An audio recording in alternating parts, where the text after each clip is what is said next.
first ring. A romance forged in fire. February 1st.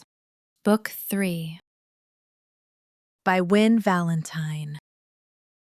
Copyright 2026 by Valentine. All rights reserved.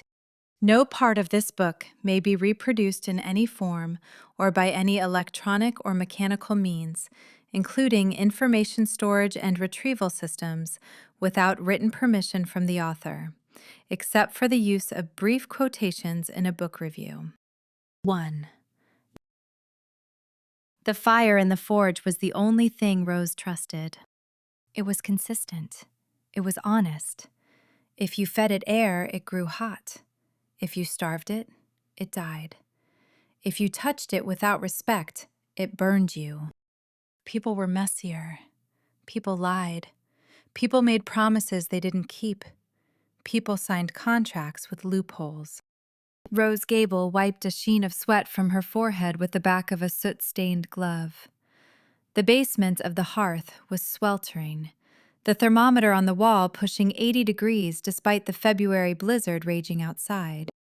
"Almost there," she muttered, her eyes fixed on the glowing bar of steel on her anvil. She raised her hammer. Clang! The sound reverberated through the stone walls, a heartbeat of iron and will. Clang. Clang. She was shaping a gate latch for Mrs. Gable's garden, a commission her aunt had insisted on paying for, despite Rose's protests. "If I don't pay you, it's a favor," Mrs. Gable had said, adjusting her pearls. "And favors have strings. I prefer receipts." Rose grinned at the memory. Her family was ridiculous. The door at the top of the stairs banged open. A blast of cold air rushed down, swirling the coal dust on the floor. "Rose!" It was Hallie. Rose could tell by the frantic clicking of heels on the concrete steps. Only Hallie wore heels into a basement forge. "Down here!" Rose yelled over the roar of the propane burner. Hallie appeared at the bottom of the stairs, clutching a manila envelope like it was a live grenade. Her face was pale, her usually immaculate bun slightly askew. "Turn it off," Hallie said, her voice tight. "Turn it off, Rose." Rose frowned. She lowered her hammer. She twisted the valve on the forge, killing the flame. The roar died into a hiss, then silence. "What is it?" Rose asked, pulling off her safety goggles. "Did the ice sculpture delivery guy cancel again? Because I told you I can make a metal swan, but it won't melt, which defeats the metaphor." "It's not the festival," Hallie said. She walked over to the workbench, stepping gingerly over a pile of scrap metal. She held out the envelope. "This came to the main office upstairs. It was addressed to Occupant, Suite B." "That's me," Rose said. "Suite B, basement." "Read it." Rose peeled off her heavy leather gloves. Her hands were stained gray with soot, her nails short and jagged. She took the envelope. It had a logo on the corner, Apex Corporation. She felt a cold knot form in her stomach. Apex. The developers from New York who had been sniffing around the valley for months. She ripped it open. She pulled out a single sheet of stiff, white paper. Notice of Eminent Domain Petition. To the occupant. Please be advised that the property located at 14 Mill Road, sublevel, is currently under review for rezoning as part of the Valley View Resort and Spa expansion project. Preliminary surveys indicate that the structural integrity of the old mines district is insufficient for current commercial zoning. Effective March 1st, all tenant leases in the designated zone will be terminated pending structural remediation and acquisition. Rose read it twice. The words swam before her eyes. "Terminated," she whispered. "They want to evict you," Hallie said, her voice shaking with rage. "They want to kick you out, tear down the back half of the mill, and build a ski lift access point." "They can't do that," Rose said. Her voice was low, dangerous. This building is historic. The town charter protects it. The town charter protects the structure, Hallie corrected. But the zoning is up to the council. And if Apex convinces them the mines are unsafe... They're not unsafe! Rose slammed the letter down on the anvil. I reinforced the beams myself. My great-grandfather built this forge. She looked around the room. The shelves of tools, the racks of stock metal, the corner where she had carved her initials into the concrete when she was 10. This wasn't just a shop. It was her life. It was the only place she made sense. March 1st, Rose said. That's 3 weeks. Noah is in a meeting with them right now, Hallie said. Up at Town Hall. I saw the black SUVs in the lot. Rose went still. Noah? She asked. The mayor, Hallie clarified, though Rose didn't need clarification. He's meeting with the Apex reps and the Heritage Grant Committee, trying to secure funding. Is he? Rose asked. A dark, hot anger flared in her chest, hotter than the forge. Or is he negotiating the surrender? Rose, don't, Hallie warned, seeing the look in her eyes. He's on our side, you know he is. Do I? Rose grabbed her heaviest coat from the hook. She didn't bother to wipe the soot off her face. She didn't bother to change out of her steel-toed boots. He's a politician, Hallie. He speaks compromise. I don't speak compromise. Where are you going? I'm going to a meeting, Rose said, marching up the stairs. Rose, you're covered in ash, Hallie yelled after her. You look like a chimney sweep. Good, Rose shouted back, kicking the door open. Then maybe I'll get everything dirty. The walk to Town Hall was short and brutal. The wind whipped Rose's hair around her face, stinging her cheeks, but she didn't feel the cold. She felt only the fire. She stomped up the granite steps of the town hall. The receptionist, a terrified intern named Kevin, squeaked when he saw her. Miss Gable, you can't! Watch me, Kevin, Rose growled, bypassing the desk. She marched down the hallway. She knew exactly where Noah's office was. She had spent half her childhood in this building, doing homework in the corner while her aunts argued with the zoning board. She reached the double mahogany doors. She could hear voices inside. Muffled, polite, civilized. She didn't knock. She grabbed the handles and threw the doors open. They banged against the walls with a satisfying crash. We need to talk, Rose announced. The room went silent. It was a nice room. Leather chairs, a view of the snowy square, a smell of old books and lemon polish. Noah stood behind his desk. He looked perfect, as usual. Navy suit, crisp white shirt, hair that somehow stayed neat even in a blizzard.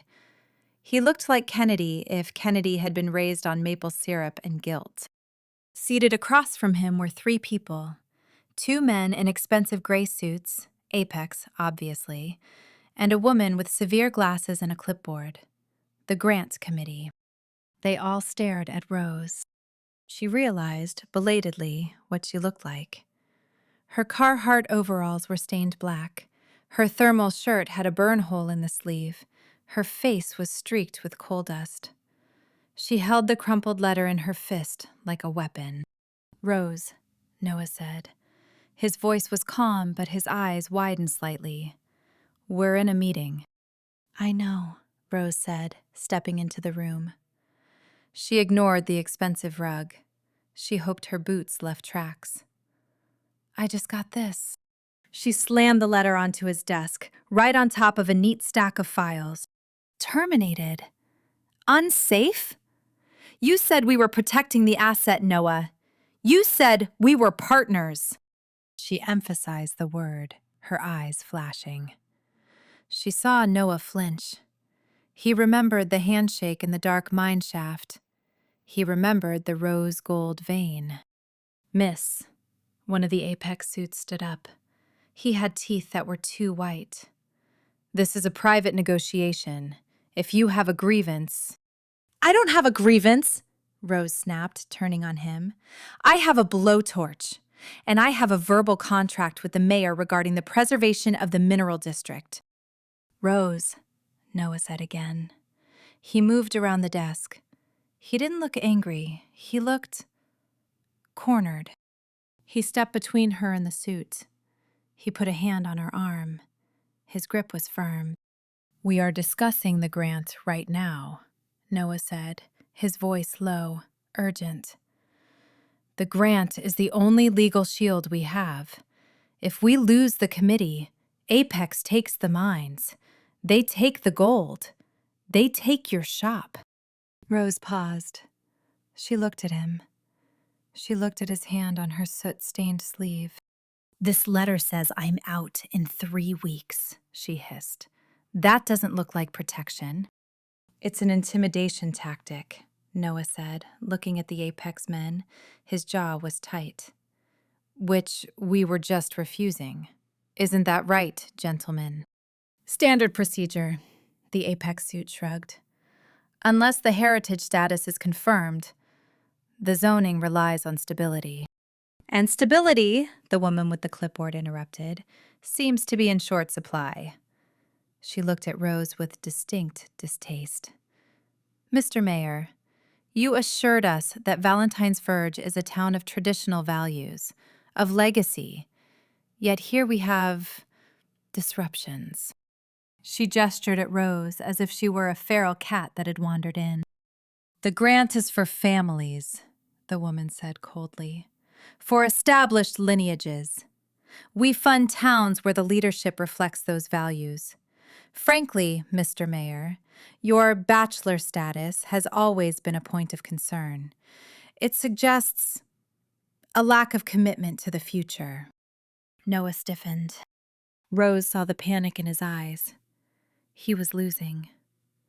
The pact in the mine wasn't enough. A handshake wasn't enough. They needed a shield. The woman stood up. Perhaps we should reschedule when you have your house in order. She was leaving. The money was leaving. The cover-up would fail. Noah looked at Rose. He looked at the soot on her face. He looked at the fire in her eyes. He looked at the woman who knew his biggest secret. There is no need to reschedule, Noah said loudly. The woman paused. Excuse me? Noah took a deep breath. He reached out and took Rose's hand, her dirty, calloused, soot-stained hand, and interlaced his fingers with hers. My house is in perfect order, Noah said, his voice ringing with a confidence that was entirely fake. Rose isn't a disruption. She's my fiancée. The silence that followed was louder than the forge. Rose stared at him. Partners, he had said. Partners protect the asset. The Apex suit dropped his pen. The woman raised an eyebrow. Your fiancé? The blacksmith? Yes, Noah said, squeezing Rose's hand so hard her knuckles cracked. He dared her to contradict him. We've been engaged since recently. A true Valentine's Verge love story. Who better to represent the town's legacy than the woman who builds it? He looked down at Rose. His eyes were pleading. Play along. For the mine. For the gold. Rose looked at the woman. She looked at the apex shark. She looked at Noah. She could burn him down right now. She could laugh. But she remembered the rose gold vein. She remembered the deal. If she walked out, they lost everything. She took a breath. She swallowed her pride. That's right, Rose said, forcing a smile that felt like it might crack her face. I'm the future Mrs. Mayor, and nobody evicts the bride. 2. The door clicked shut behind Mrs. Higgins, sealing the room in a silence so thick it felt pressurized. Noah didn't let go of Rose's hand. He couldn't. It was the only thing anchoring him to the floor. If he let go, he was pretty sure he would float up to the ceiling and dissolve into a cloud of pure, unadulterated panic. "So," Rose said. Her voice was uncharacteristically calm, though he could feel the tremor in her fingers against his palm. "I'm the bride." Noah flinched. He released her hand as if it had suddenly turned into a live coal. He stepped back, putting the width of his mahogany desk between them. A barrier. He needed barriers. "Rose," he started, running a hand through his hair. He felt sweat beading at his hairline. "I can explain." "Can you?" She crossed her arms. Black soot rubbed onto the sleeves of her jacket, but she didn't seem to notice. She looked like a judge in steel-toed boots. "Because from where I'm standing, it looks like you just perjured yourself to the State Heritage Board and dragged me into it as an accessory." "What was that, Noah? A stroke? A possessed moment?" "It wasn't perjury," Noah said quickly, his voice rising an octave. "It was creative negotiation." "It was a lie, Noah. A massive, career-ending lie." She pinned him with those dark eyes. "Why?" Noah sank into his leather chair. The adrenaline that had propelled him through the meeting was draining away, leaving him hollowed out. He picked up the grant application file and slid it across the desk toward her. "Clause 5, he said wearily. Rose picked it up. Her dirty thumb left a smudge on the pristine white paper. She read it, her eyebrows climbing toward her hairline. "Review of stability of leadership, community pillars, family values." "They were going to deny the funding," Noah said. "Higgins made it clear. They think a bachelor mayor means the town is in flux. They want stability. They want a nuclear family. They want a charming couple on the town website." "So you gave them a fiancé," Rose summarized. She dropped the file. "You panicked." "I improvised," he corrected, though panicked was the more accurate legal term. "If we lose this grant, Rose, the budget fails. If the budget fails, the council votes to rezone the old mines on Tuesday. Apex gets the land. You get evicted." He looked at her then, really looked at her. Beneath the soot and the anger, he saw the exhaustion, the fear she was trying to hide behind the bluster. "I did it to buy us time," he said softly. "I did it to save the Forge." Rose went quiet. She looked at the eviction notice still sitting on his desk. She traced the corner of the paper with a jagged fingernail. "A lie to save the Forge," she murmured. She looked at the door Mrs. Higgins had just exited. "Does she suspect?" "She suspects everything. She's Mrs. Higgins. She thinks I iron my socks." Which, to be fair, Noah did. But she bought it for now. The shock value helped. Nobody expected you. "Gee, thanks." "I meant," Noah floundered. "Nobody expected someone so real, so visceral." "Visceral," Rose repeated. "Is that politician for dirty?" Before Noah could answer, the intercom on his desk buzzed. It was his secretary, Mrs. Gable, Rose's aunt. "Mr. Mayor?" Her voice crackled.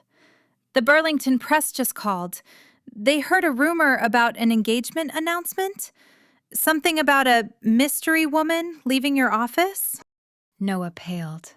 "How do they know already? She hasn't even left the building." "Mrs. Higgins is in the lobby," Mrs. Gable reported cheerfully. "She's on her cell phone. She looks very excited. Or constipated. It's hard to tell." Rose's eyes widened. "My aunt knows?" "Your aunt is the town switchboard, Rose. If Higgins tells her, the entire eastern seaboard knows by lunch." Rose looked at the door, then back at Noah. "If we walk out there, we're ambushed." "We can't stay in here," Noah said, standing up. "If we hide, it looks suspicious.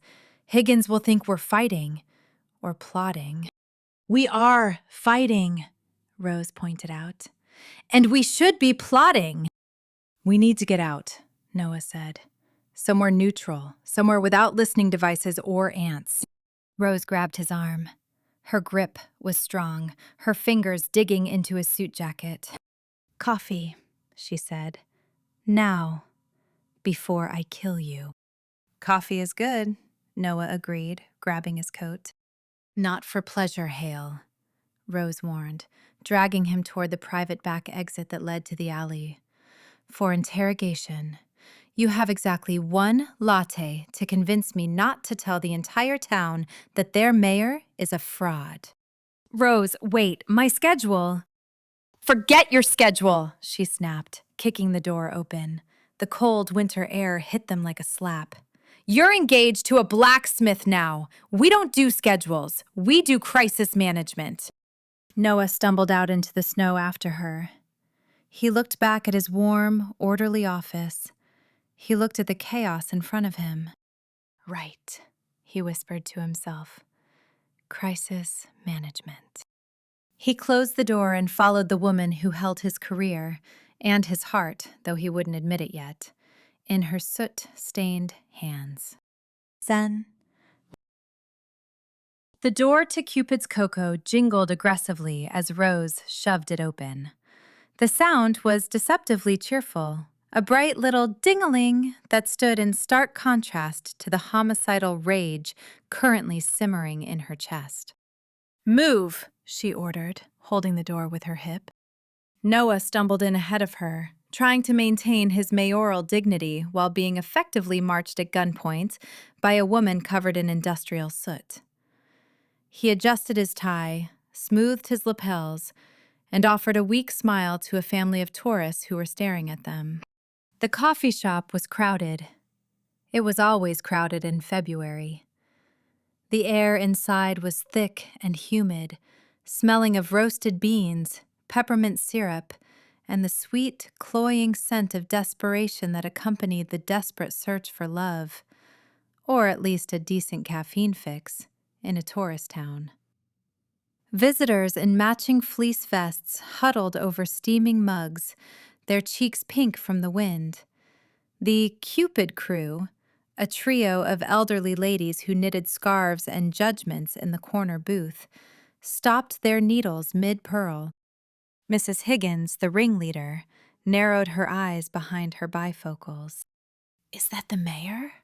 one of them whispered, her voice carrying over the hiss of the espresso machine. "Is that Rose Gable?" another hissed. "Is she dirty?" Rose ignored them. She ignored the whispers that rippled through the room like a draft. She ignored the way the barista, a teenager named Kevin who she had once babysat, dropped a spoon in surprise. She marched Noah straight to the back booth, the secluded one in the shadow of the fake ficus tree, usually reserved for tearful breakups or illicit business deals. "Sit," she commanded, pointing a calloused finger at the vinyl bench. Noah sat. He brushed a speck of invisible dust from his suit jacket, checking the cuffs for soot. "Rose, if we could just lower the volume." "Lower the volume?" Rose hissed, sliding into the booth opposite him. "You just announced to the State Heritage Board, and by extension, the entire town gossip network, that we are getting married. I think the volume is permanently stuck at 11, Noah. The knob broke off." "It was a tactical decision," Noah said. He looked calm, but Rose noticed the faint sheen of sweat on his upper lip. He was terrified. Good. It was the only way to stop Higgins from walking out. She had her hand on the doorknob, Rose. The grant was dead. "So you lied," Rose said, crossing her arms. A flake of dried mud fell from her sleeve onto the pristine laminate table. "You lied to the government. Isn't that perjury? Or fraud? Or treason? I'm pretty sure falsely claiming a spouse is a felony in at least 3 states.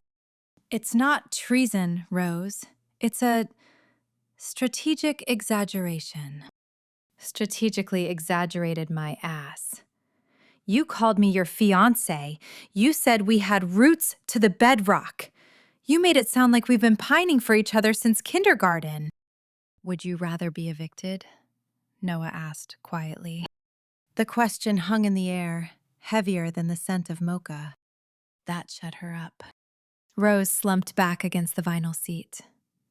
The adrenaline of the confrontation was fading, draining out of her like water from a cracked bucket, leaving behind the cold, hard reality. The letter from Apex. The looming March 1st deadline. The bulldozers waiting at the edge of town, hungry for her forge. She looked at her hands. They were trembling slightly, not from cold, but from rage. They really want the forge? She asked, her voice smaller. It's not just a threat? They want the land, Noah confirmed. He leaned forward, his elbows on the table, invading her space. The grant is the only legal shield we have. If we get the heritage designation, the district is protected federally. Apex can't touch it. It becomes a historic site. But Higgins thinks I'm unstable, Rose finished. Because you're single. Because I don't fit the family values mold they want for their shiny brochures, Noah corrected. They want a legacy. They want a couple that represents the town's history, someone wholesome, someone predictable. So you picked me. Rose let out a sharp, incredulous laugh. The town arsonist? The woman who wears steel-toed boots to weddings?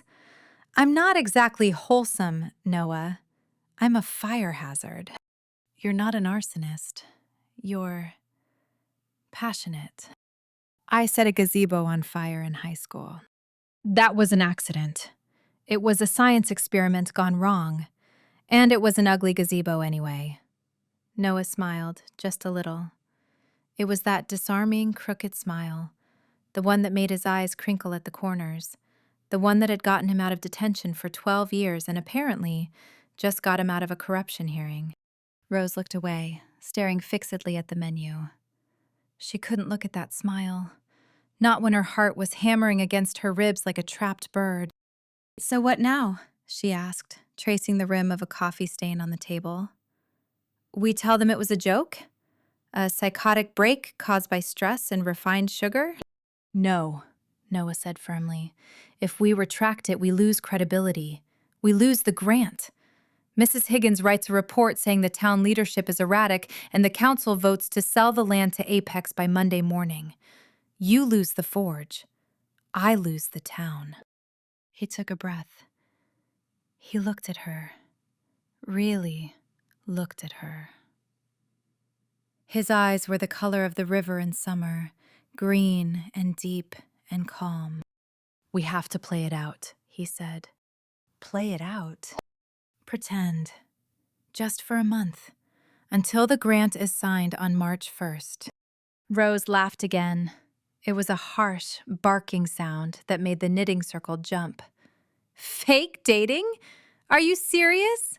Noah, that is the plot of literally every bad Hallmark movie we watched in your basement when we were 12.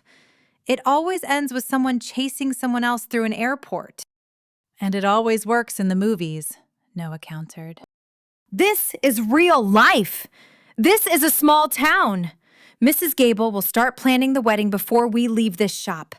Do you know how hard it is to untangle a Gable wedding plan? It's like fighting a hydra. You cut off one flower arrangement and 3 more grow in its place. I'll handle Mrs. Gable, Noah said effectively. You can't handle Mrs. Gable. Nobody can handle Mrs. Gable. She has weaponized knitting needles. Rose. He reached across the table. He didn't touch her, but his hand hovered near hers, radiating a warmth she could feel even through the table. I need this. The town needs this, and I know you need the forge. It's your life. I saw your face when you got that letter. I won't let them take it. Rose looked at his hand. Clean, manicured, steady. a hand that signed laws and shook hands with senators. Then she looked at hers, stained with soot, scarred from burns, rough with callus, the hand of a maker. They were opposites. They always had been. He was the golden boy, she was the black sheep. He built laws, she melted metal. He drank Earl Grey, she drank motor oil, metaphorically. But he was offering to save her. She looked around the shop, at the teenagers giggling over their phones, at the old women knitting, at the "Help Wanted" sign in the window. This town was frustrating, nosy, and impossible. But it was home, and her forge was the heart of it. 30 days, she asked, her voice skeptical. 30 days, Noah promised. The grant is signed at the Founders Gala on February 28th. We just have to make it to the gala. Look happy, hold hands, maybe one dance. And then, once the money is in the bank and the zoning is locked, we break up. Quietly, amicably. We tell them I'm too wild for you, Rose suggested, warming to the idea slightly. That I refuse to settle down. That I wanted to join a traveling circus. Or that I'm too boring for you, Noah countered. That my obsession with municipal code drove you away. That you couldn't stand another conversation about zoning variances. Both are true. Exactly. It's the perfect crime. Rose looked out the window. The snow was falling harder now, blurring the world outside into a soft white haze. Inside it was warm. It smelled of coffee and chocolate and safety. She looked back at Noah. He was watching her, waiting for her verdict. Fine, she said. Noah let out a breath he seemed to have been holding since 3rd grade. His shoulders slumped in relief. Fine? Fine. We're engaged. Thank you, Rose. I promise, so... But, Rose interrupted, raising a finger, I have conditions. Name them. 1. You pay for the materials for the new gate order. Iron is expensive, and if I'm spending my time playing dress-up, I need compensation. Done. 2. No making me wear pastels. I don't do blushing bride pink. If I have to wear a dress, it's going to be dark, or I'm wearing my welding hood. Noted. Jewel tones only, no pastels. 3, Rose said, leaning in. She lowered her voice, her eyes locking onto his. If we do this, we do it right. No half measures. If the town smells a lie, we're dead. Mrs. Higgins is a shark in a cardigan. She'll sniff out fear. Noah leaned in too. His face was inches from hers. She could smell his cologne, cedar and something clean, like fresh paper and rain. It was distracting. I've been a politician for 5 years, Rose, he said softly. I act like I care about snowplow radii every single day. I can do this. I can sell this. You better be a damn good actor, Noah, she whispered. Because if you break my heart, even a fake one, I have a blowtorch. Noah swallowed. Understood. Okay, Rose said. Her voice wavered just for a second. Okay. He held out his hand. Shake on it? Rose looked at his hand. A handshake. A business deal. A contract between partners. She reached out. She gripped his hand, her soot-stained palm against his clean one. Zap! It wasn't a static shock. It wasn't a polite tickle. It was a jolt. A current of electricity that shot up her arm straight past her elbow and settled in her chest, hot and heavy and terrifying. She jerked her hand back as if she'd touched a live wire. Noah blinked. He looked at his hand, then at her. His eyes were wide, startled.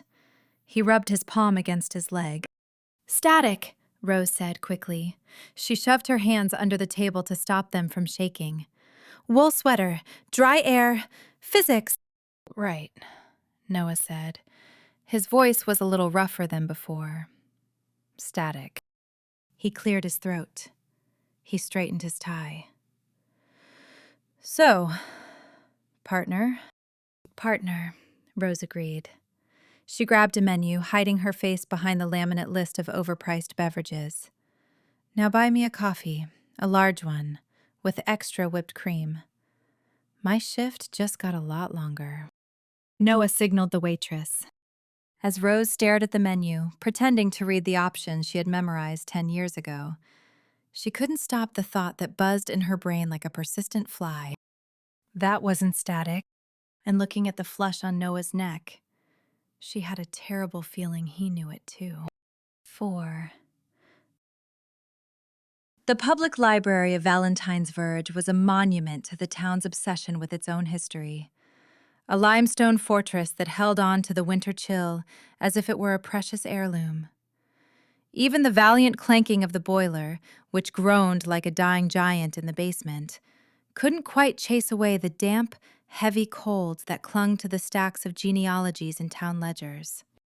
To Rose, it was a sanctuary of hushed whispers and the scent of lemon-waxed oak, a place where she had always felt like a bull in a china shop, or, more accurately, a welder in a lace boutique.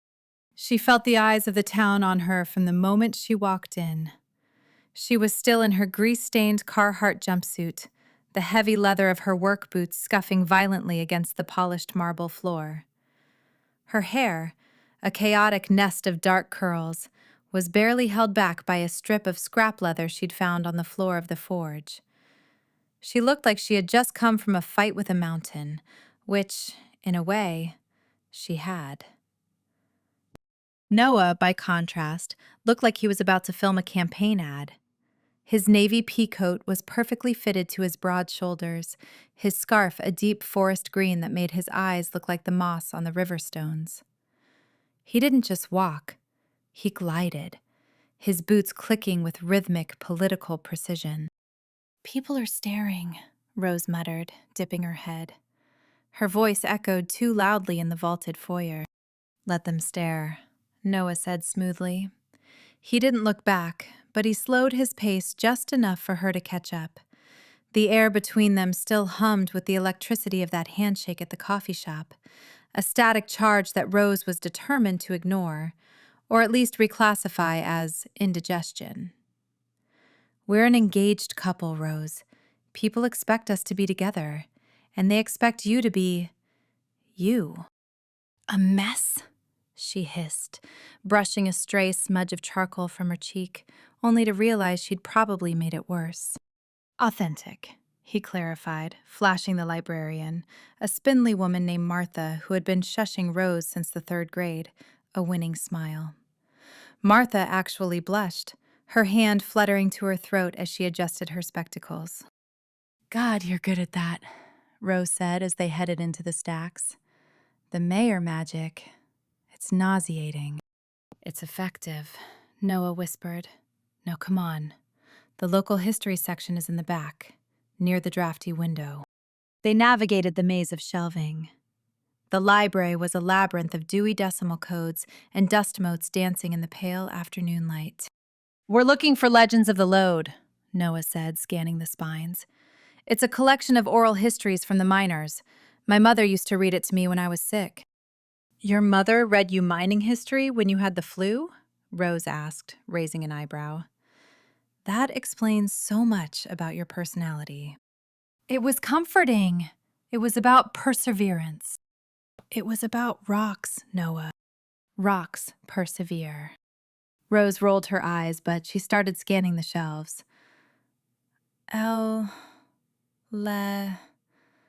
Legends. The aisle was narrow, meant for one person, or 2 very slender people who liked each other. Rose and Noah were neither slender nor currently liking each other very much. Rose reached for a high shelf. "I think I see it. Top shelf, red spine." She stretched, her boots lifting off the floor. Her fingers brushed the leather spine, but she couldn't get a grip. "Allow me," Noah said. He stepped in behind her. Rose froze. He was close. Too close. His chest brushed her back as he reached up. He smelled of wool and winter air. His arm boxed her in against the shelf. For a second, the library vanished. There was just the heat of him, the solid wall of his body shielding her from the draft. "Got it," he murmured, his voice rumbling against her ear. He pulled the book down. He didn't step back immediately. He stayed there, hovering, his breath stirring the loose curls at the nape of her neck. Rose's breath managed to catch in her throat. "Move," her brain screamed. "Lean back," her heart whispered. Noah cleared his throat and stepped back, creating a respectable, mayoral distance. "Right," Rose said, her voice sounding strangled. "Good job. You reached a thing." "I have my uses," Noah said, looking a little flushed himself. They retreated to a far table in the back, tucked away behind the census records where the air was even colder and smelled of vanilla-scented rot. Rose sat down, the wooden chair groaning under her. She put her hands on the table, then immediately pulled them back when she saw the gray smudge she'd left on the oak. Noah opened the book. The pages were thick and yellowed, the ink a deep sepia brown that seemed to hold the shadows of the 19th century. "Here," he said, pointing to a chapter titled "The Cupid's Forge." "My mother used to tell me about the first ring," he said, his voice dropping to that low, intimate register it only took on when they were alone. "She said the founder, Thomas Thorne, found a vein of metal in the deep shaft that looked like it had been dipped in a sunset." "Rose gold," Rose said, her professional interest finally overriding her discomfort. She leaned in, her shoulder brushing his. "It's a specific alloy now, gold, copper, and a hint of silver. But naturally occurring rose gold is a miracle of geology. It usually means there's a high concentration of copper ore in the quartz that hasn't oxidized yet." "The legend says he didn't just find it," Noah continued, his finger tracing a line of text. "It says the earth had already shaped it into a perfect circle. He took it to the forge, your forge, Rose, and spent 3 days refining it. He didn't change the shape. He just revealed the light inside it." Rose looked at the illustration. A woodcut of a ring, rough, heavy, eternal. "Refining it," she murmured. "That's the hard part. Taking something raw and making it strong." "A gable and a thorn," Noah said softly. "The artisan and the leader. Our families have been tied to this story from the start, haven't they?" "Exactly. That's why the Heritage Grant Committee is so obsessed with it. If we find the site of that original discovery, we prove the district isn't just a collection of old buildings. It's the literal birthplace of the town's identity. Apex can't build a resort on a site that's federally protected." Rose ran a finger along the edge of the book. The texture was like dried skin, rough and brittle. "The first ring legend says it was lost during the Great Collapse of 1888. Everyone thinks it's buried under 1,000 tons of granite in the ghost shaft." "Maybe," Noah said. "Or maybe it was hidden." He turned several more pages, coming to a hand-drawn map. It was crude, a series of crisscrossing lines that looked more like a spider web than a blueprint. "Look at this footnote. Thorne's diary mentions a secondary archive kept by the town scribe. Someone who didn't trust the official records." "Isley," Rose realized. "She's the keeper of the written word. If that map exists, it's in her basement." Noah closed the book with a soft thud. The sound felt final, like a gavel striking. "Tomorrow we visit Isley, but tonight..." He leaned forward, his eyes locking onto hers. Rose stiffened. "Tonight?" Tonight, we have dinner at the Hearth Cafe, Noah said. My mother invited us. She wants to celebrate the engagement. Your mother? Rose squeaked. Mrs. Gable versus Mrs. Hale? That's not a dinner, Noah. That's a cage match. They're actually very excited, Noah lied smoothly. The Cupid crew will be there, half the town council will be there, and if you don't look like you're in love with me, we lose everything. Rose felt a chill that had nothing to do with the library's draft. I'm a metal worker, Noah. I don't do soft and glowing. I scowl, I grunt, I set things on fire. Then do obsessed, Noah suggested, his voice barely a whisper. You're good at being obsessed, Rose. Just point that fire at me for 3 hours. He stood up and held out his hand. Rose stared at it for a long moment. It was a clean hand, a powerful hand, a politician's hand. But when she took it, she felt that same jolt of electricity, hot, vibrant, and terrifyingly real. Fine, she whispered. But if your mother mentions grandchildren, I'm drinking directly from the wine bottle. Deal, Noah said, squeezing her hand. And for a second, Rose didn't pull away. 5. The Hearth Cafe was the sensory heart of Valentine's Verge. Located in the renovated upper floors of the old mill, it overlooked the frozen river, its windows glowing like beacons in the blue twilight. Tonight, it smelled of maple-glazed salmon, wood smoke from the massive stone fireplace, and the terrifying, distinct scent of Mrs. Gable's perfume, Lilac Attack. Noah Thorne knew how to navigate a room. He could handle a hostile town hall meeting, a budget deadlock, and an angry developer without breaking a sweat. But as he stood in the foyer, watching his mother, the elegant and terrifying Mrs. Hale, air-kiss Rose's aunt, the equally formidable Mrs. Gable, he felt a cold sweat break out on the back of his neck. This is a mistake, Rose muttered beside him. She wasn't wearing a dress. She'd held firm on that. But she had traded her jumpsuit for a deep emerald green sweater that made her eyes look like 2 polished pieces of jade. She wore dark jeans and boots that were clean, though Noah suspected she had polished them with WD-40. It's a necessary maneuver, Noah whispered back, adjusting his tie. Smile, Rose. Look like you're delighted to be merging our genetic lines. I look like I'm having an allergic reaction, Rose hissed. Which I am. To lying. Just focus on the food, Noah advised. And whatever you do, don't agree to anything involving doves. They walked into the dining room.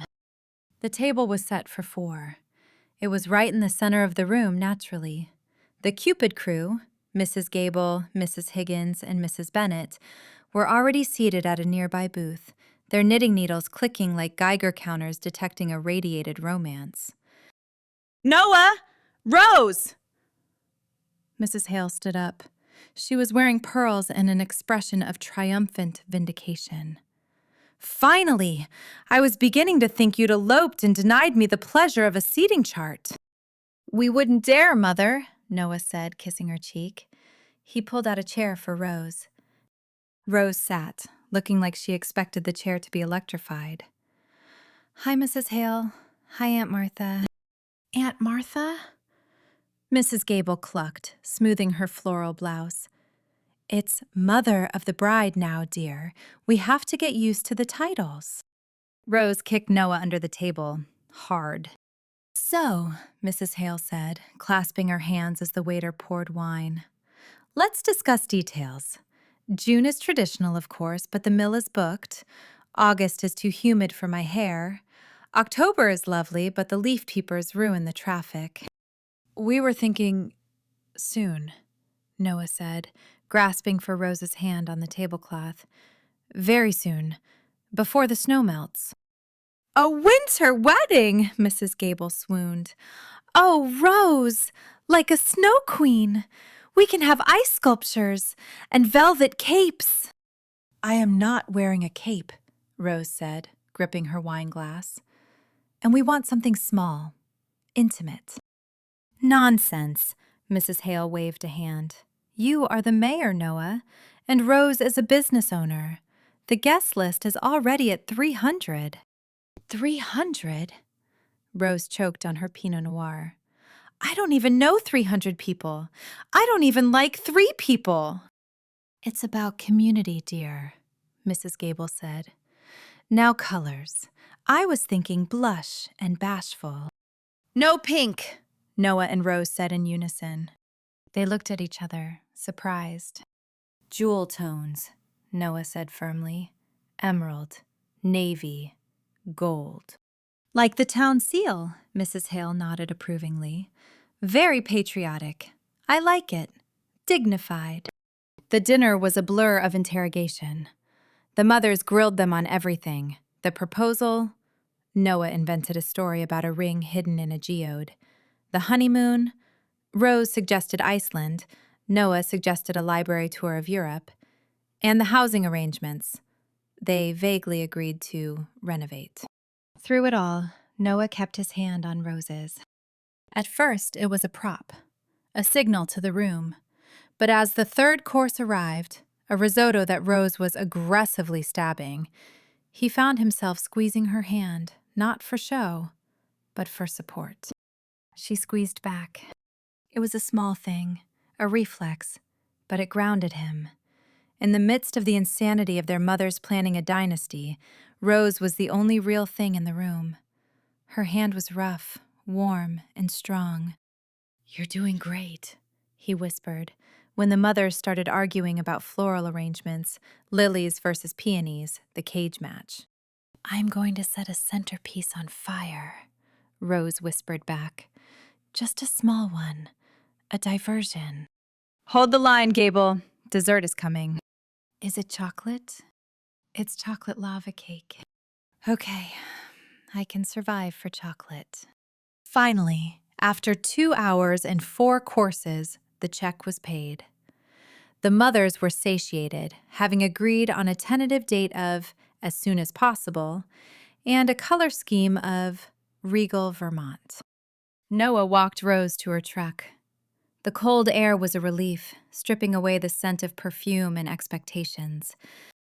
Well, Rose said, leaning against the door of her battered pickup. That happened. We survived, Noah said. He loosened his tie. You were good in there, Rose. The jewel tones comment saved us. I was parroting you, she shrugged. I figured you had a plan. I didn't, Noah admitted. I just know you look good in green. Rose went still. She looked up at him. The parking lot light cast long shadows across her face, highlighting the sharp curve of her jaw and the dark lashes that framed her eyes. Don't, she said softly. Don't what? Don't do the charming politician thing when nobody is watching. The meter is off, Noah. Noah stepped closer. The snow crunched under his boots. What if I can't turn it off? Then you're going to get burned, Rose warned. But she didn't move away. He looked at her lips. They were stained red from the wine. He remembered the feeling of her hand in his, the static shock, the heat. Rose, he started. Good night, Noah, she said abruptly. She yanked the truck door open and climbed in. I'll see you tomorrow, for the map hunt. She slammed the door. Expected. Noah stood in the snowy lot, watching her taillights fade into the dark. He touched his own hand, where her fingers had been interlaced with his for 2 hours. It still tingled. Right, he whispered to the empty air. The map hunt. He turned and walked to his own car, wondering just how much trouble he was actually in. 6. Isley's shop, the written word, was a sanctuary of silence in a town that thrived on gossip. Squeezed between the bakery and the post office, it felt less like a retail space and more like a portal to the 19th century. The air inside always smelled of lavender, beeswax, and the vanilla almond scent of decaying paper. A dozen antique clocks on the walls ticked in a soft, unsynchronized rhythm, chopping time into comforting little pieces. Rose pushed the door open, the brass bell announcing their arrival with a cheerful ding ding that felt aggressively loud. "Don't touch anything," she whispered to Noah over her shoulder. "If you break a quill, Isley will bury you in the mesmerizingly labeled archive boxes." Noah stepped inside, looking around with genuine interest. "I'm not going to break anything, Rose. I know how to handle delicate negotiations." "Paper isn't a negotiation. It's a hostage situation." "Isley!" Rose called out, stepping carefully around a display of Italian marbleized journals. The velvet curtain at the back of the shop swished open. Isley Martin appeared, looking exactly like the keeper of secrets she was. She wore a thick, oatmeal-colored cardigan that swallowed her small frame, and her hair was pulled back in a severe braid that only emphasized the sharpness of her eyes. She didn't smile. She looked from Rose to Noah, her gaze lingering on the way Noah was unconsciously shielding Rose from a stack of precarious hardcovers. "The happy couple," Isley said, her voice dry. "I assume you're here for wedding invitations? I have a lovely cardstock in panic white and regret cream." "Very funny," Rose said, leaning against the counter. "We need the archives, the restricted ones." Isley's eyebrows shot up. "The town charter papers? Those are sealed until 2050, or until the next massive flood, whichever comes first." "We're looking for a map," Noah explained, stepping forward. He used his mayor voice, calm, authoritative, reasonable. "Specifically, a survey map from the 1895 expansion. We believe there's an omitted shaft in the original mine plans." Isley studied him. She was the one person in town Noah couldn't charm. She knew where all the bodies were buried because she had usually filed the death certificates. The 1895 expansion, she mused. That would be the Thorn Gable deposit. The lost year. "Exactly," Rose said. "If we can find proof of the ghost shaft, we can designate the site as a historic landmark. We can stop Apex." Isley went still. She looked at the poster for the new parking garage that someone had taped to the window of the bakery across the street. Then she looked back at Rose. "The basement," she said simply.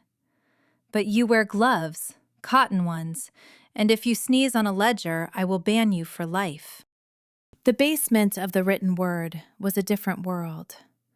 It was cooler, drier, and smelled intensely of cedar.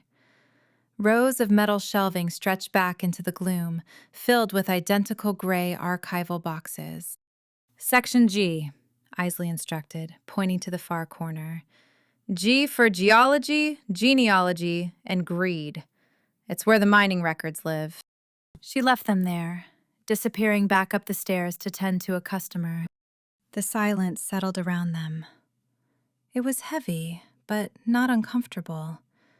For the first time all day, Rose felt like they were a team.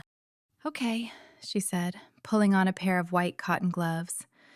"You take 1890 to 1894. I'll take 1895 to 1900. "Yes, ma'am," Noah said, snapping a salute. He looked ridiculous in the gloves, like a mime about to perform a magic trick. Rose suppressed a smile and started pulling boxes. They worked for an hour in silence. It was a good silence, the kind that came from shared purpose. Rose watched Noah out of the corner of her eye. He was meticulous. He didn't just skim, he read. He treated every crumbling receipt and faded invoice with respect. "He really cares," she realized with a jolt.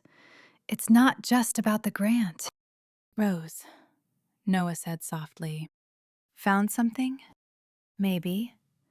He carefully lifted a large rolled document from a tube. "It's not a survey. It looks like a sketch." He unrolled it on the work table, weighting down the corners with smooth river stones Isley kept for this purpose.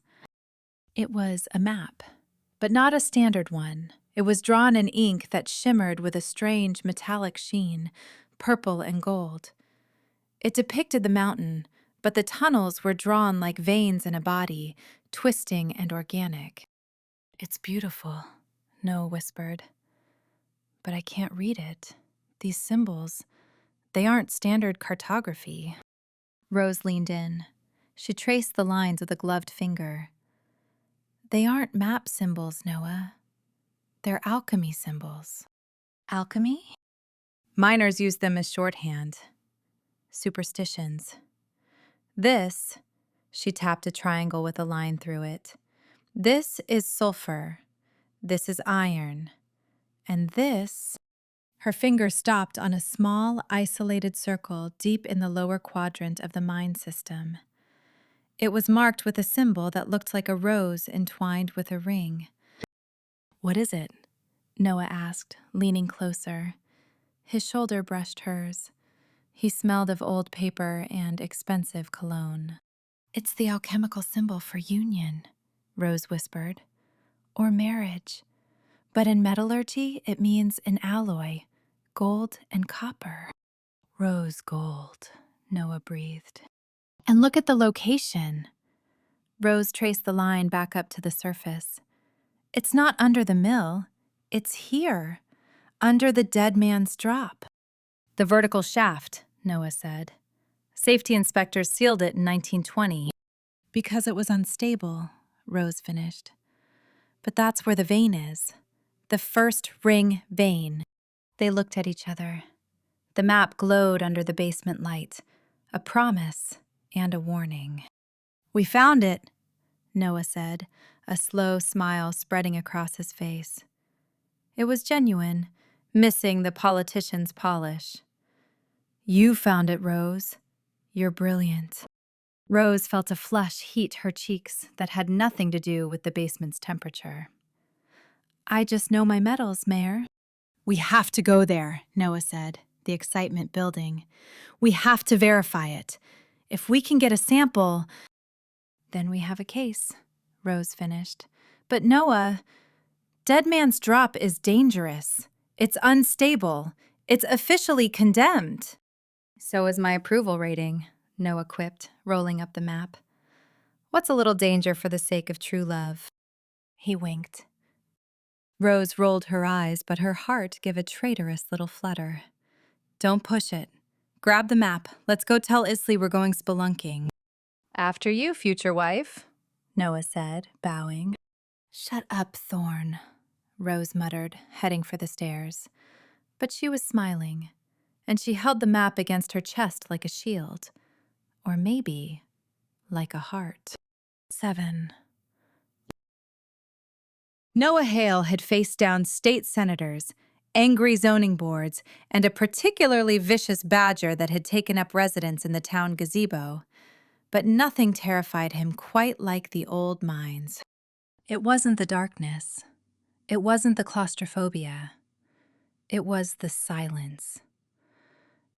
The entrance to the ghost shaft was a jagged slash in the granite face of the mountain, half hidden by overgrown hemlocks and snowdrifts that came up to Noah's waist.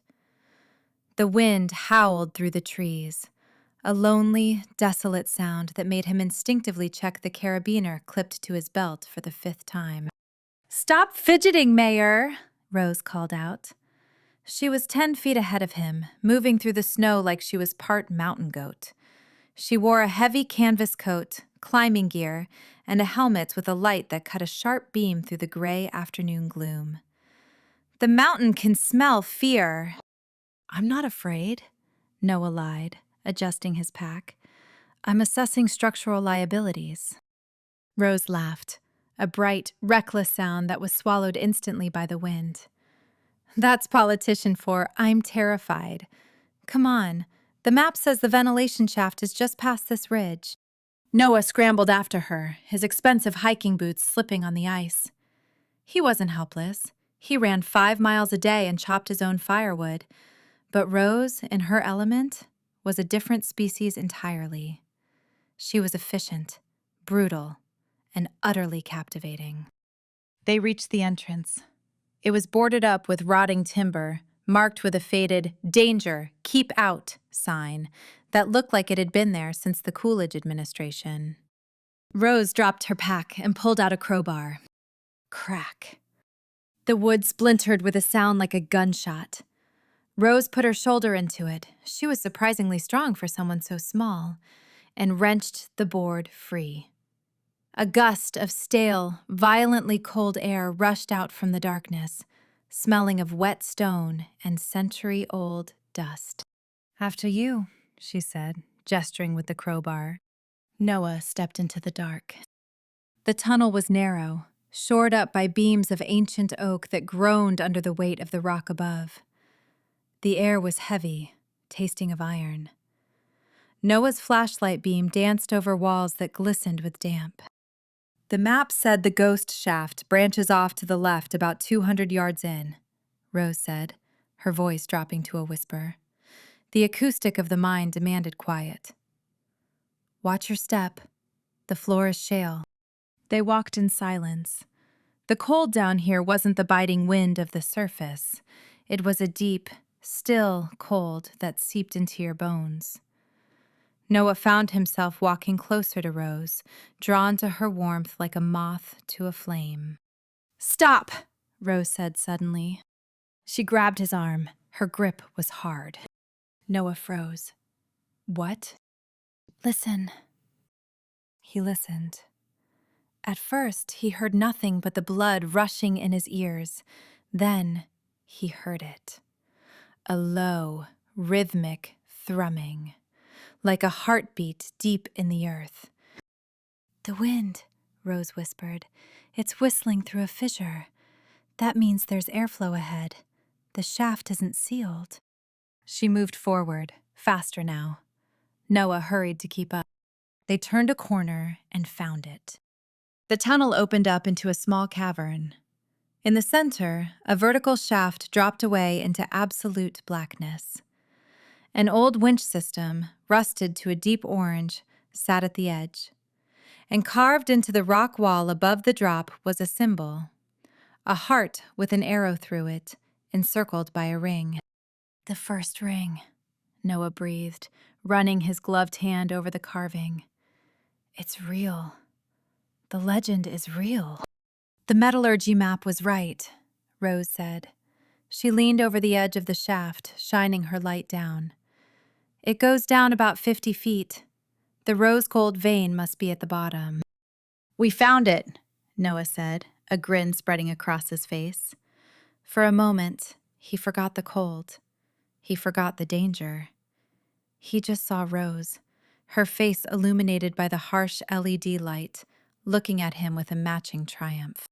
"We did it," she said. And then the mountain cleared its throat. It started as a rumble, low and deep, vibrating through the soles of Noah's boots. Then came the crack, louder than the crowbar, louder than thunder. "Run!" Rose screamed. She shoved him backward, hard. A section of the ceiling 20 feet away, right where they had just walked, gave way. Rock and timber crashed down in a choke cloud of dust. The sound was deafening, a physical blow that knocked the wind out of Noah. He stumbled back, coughing, waving his arms blindly in the sudden cloud of debris. "Rose!" he yelled. "Rose!" "I'm here!" Her voice was close. "I'm okay! Stay down!" The rumbling stopped as quickly as it had started, leaving a ringing silence in its wake. Noah scrambled up, shining his light at the tunnel. It was gone. A wall of jagged granite and splintered oak completely blocked the way back. They were sealed in. "Oh God," Noah whispered. The claustrophobia he had been suppressing surged up, clawing at his throat. "Don't panic," Rose said. Her voice was steady but tight. She walked to the wall of debris and kicked it. It didn't budge. "Okay, that's solid. We're not digging out without heavy equipment." "We're trapped," Noah said. The reality of it hit him. Isley knows, Rose reminded him. She saw the map. She knows where we went. When we don't check in tonight, she'll send the cavalry. Tonight? Noah looked at his watch. It's 3 p.m. That's 6 hours. 6 hours in a mine is survivable, Rose said. She turned away from the blockage, assessing their prison. But the cold, she shivered. It was a violent, involuntary spasm. You're freezing, Noah said. Hypothermia, Rose admitted, her teeth chattering. If we stop moving, we freeze, and there's nowhere to walk. She looked around the small cavern. There was nothing to burn. No wood dry enough to light. Just rock and rust. We have to huddle, Rose said practically. She walked over to the corner of the cavern furthest from the drafty shaft and sat down on a flat rock. She patted the space next to her. Sit down, Mayor. Noah didn't hesitate this time. He sat. He sat close to her, their shoulders touching. It wasn't enough. The cold was a physical weight pressing down on them. Rose sighed, an exasperated, shivering sound. This isn't working. We need core contact. She grabbed his arm and yanked him closer. She unzipped her heavy canvas coat. Open your jacket. Rose. Do it, she snapped. I don't want to die here. He unzipped his jacket. She wrapped her coat around both of them, pulling him in until his chest was pressed against hers. He wrapped his arms around her instinctively, pulling her into the shelter of his shearling jacket. It was intimate. Incredibly, dangerously intimate. He could feel the steady thump of her heart against his ribs. He could smell the coal dust in her hair, mixing with the scent of her shampoo, something vanilla and sweet. He could feel every breath she took. Better? She whispered. Her face was inches from his. Her eyes were dark, dilated in the dim light. Warmer, Noah rasped. His throat felt tight. They sat there in the dark, huddled together against the stone. The silence of the mine wrapped around them, heavy and absolute. You know, Rose said softly after a long time, when we were kids, I used to think you were afraid of dirt. You always wore those pressed shirts. I wasn't afraid of dirt, Noah said, his chin resting on the top of her head. I was afraid of my father. He felt Rose go still against him. He checked my cuffs every night, Noah confessed, the words tumbling out into the dark. If they were stained, I didn't get dinner. He wanted a perfect son, a clean son. He wanted me to be him. Rose shifted, tilting her head back to look at him. That's awful, Noah. I think that's why I liked watching you, he admitted softly. You were always messy. You were always covered in mud or paint or soot. You looked free. And I was so jealous. I wasn't free, Rose whispered. I was just loud. I thought if I made enough noise, people wouldn't notice I didn't know what I was doing. You always knew, Noah said. He looked down at her. Her lips were parted slightly. The air between them felt thin, electric. You were the only one who made sense. Rose stared at him. Her breath hitched. The line between the lie and the truth was dissolving. There was no audience here. No Mrs. Higgins, no Apex Corp. Just the two of them, trapped in the dark, keeping each other alive. Noah felt a pull, magnetic and terrifying. He wanted to kiss her. He wanted to kiss the soot off her cheek. He wanted to tell her that the engagement wasn't a lie, not for him. He leaned in, a fraction of an inch. Rose didn't pull away. Her eyes fluttered shut. Noah, she breathed. And in the silence of the ghost shaft, Noah realized he was in more danger right now than he had been when the ceiling collapsed. Because falling in love with Rose Gable was going to hurt a hell of a lot more than falling rocks. 8.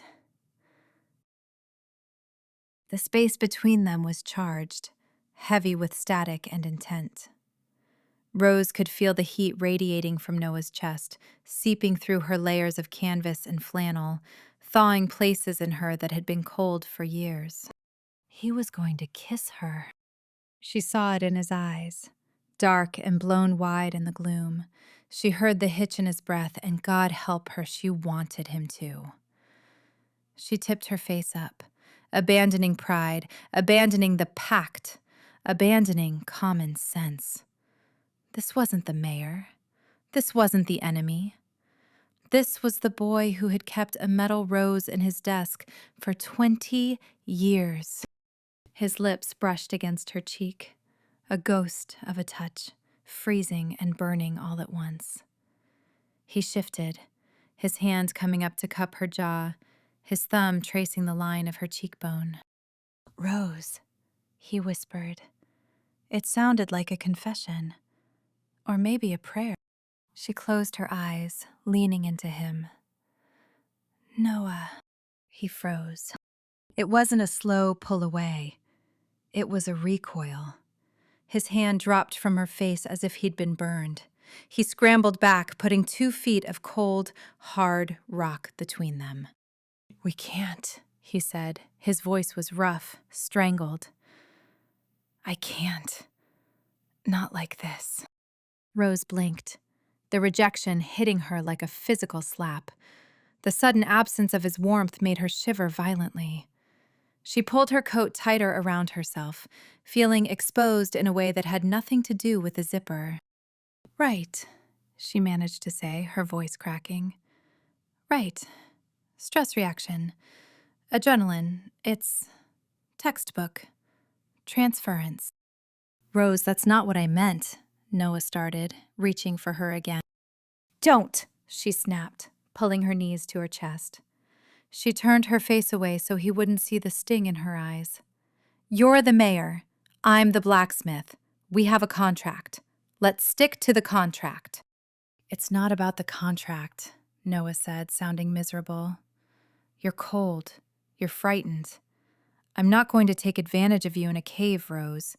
I'm not going to be that guy." "I am not frightened," Rose yelled, the anger flaring up to protect the hurt. "And I'm not some damsel you need to be noble about. If I wanted to kiss you, Noah Hale, it's because I wanted to kiss you, not because I was hypothermic." The echo of her shout bounced off the damp walls. "Kiss you. Kiss you. Kiss you." Silence fell again, thick and suffocating. Noah rubbed his face with his hands. "I know. I'm sorry. I promised to protect you. That includes protecting you from mistakes." Mistakes.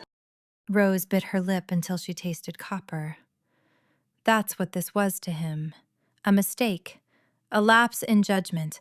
A moment of weakness in the dark with the girl who was always too loud, too dirty, too much. She stood up. Her legs were shaky, but she locked her knees. "You're right," she said, her voice flat. "Big mistake. Let's focus on getting out of here."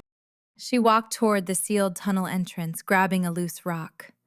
She started hammering it against the granite wall. Clack, clack, clack. "Rose, that won't help," Noah said softly. "It's better than sitting in the dark waiting for you to reject me again," she muttered, hitting the wall harder. Clack, clack. "Rose." Clang! A different sound. A metallic echo from the other side of the debris. Rose froze. She hit the wall again. Clack! Clang! Clang! "Did you hear that?" she whispered. "Rescue," Noah said, scrambling up. "Hey!" Rose screamed at the wall. "We're in here!" "Keep back!" A voice muffled by tons of rock filtered through. It sounded like Roan. Of course. If anyone was going to dig through a mountain, it would be Hallie's oversized lumberjack husband. "Roan!" Noah yelled. "We're clear! Do it!" A grinding noise filled the air, the sound of heavy hydraulic machinery, then the glorious, horrific screech of rock being dragged against rock. Light pierced through a gap near the ceiling, a beam of white LED brilliance that blinded them. "Clear the hole!" Roan's voice boomed. Rose and Noah scrambled back to the far wall. With a final heave, a massive boulder shifted, rolling aside to reveal a gap just big enough for a person. Isley's face appeared in the opening, pale and terrified. "Rose!" "We're okay!" Rose yelled, choking back a sob she refused to let loose. "We're okay!" Getting out was a blur. Hands pulling them up, blankets being wrapped around shoulders, hot packs being shoved into frozen fingers. The late afternoon light was blinding, painfully white against the snow. A small crowd had gathered. Isley, Hallie, Roan, and the sheriff. "Oh my God!" Hallie cried, launching herself at Rose and nearly tackling her into a snowbank. "I thought you were dead! I was planning your memorial! I was going to use hydrangeas." "I'm fine, Hal," Rose said, hugging her friend back, burying her face in Hallie's coat so she didn't have to look at Noah. "We're fine." She felt eyes on her. She looked up. Noah was standing a few feet away. A survival blanket was draped over his shoulders, crinkling in the wind. He looked wrecked, pale, dirty, shaken. He was looking at her with an expression she couldn't read. Regret? Relief? Or just pity? "Mr. Mayor," the sheriff asked, "are you injured?" "No," Noah said, his eyes still on Rose. "I'm fine." "We found it!" Rose announced loudly, breaking the moment. She pulled the map from her pocket, miraculously intact. "The first ring site. We have the location." "You found it?" Isley asked, looking between them. She saw the tension. She saw the way Rose was holding herself together with sheer will, and the way Noah looked like he'd just lost something he hadn't known he had. "We found it," Noah confirmed. He took a step toward Rose. "Rose, wait. We need to talk about—" "No," Rose cut him off. She turned to Isley. "Can you drive me home? I need a shower. I need to wash this off." She wasn't talking about the soot. "Rose," Noah pleaded. She ignored him.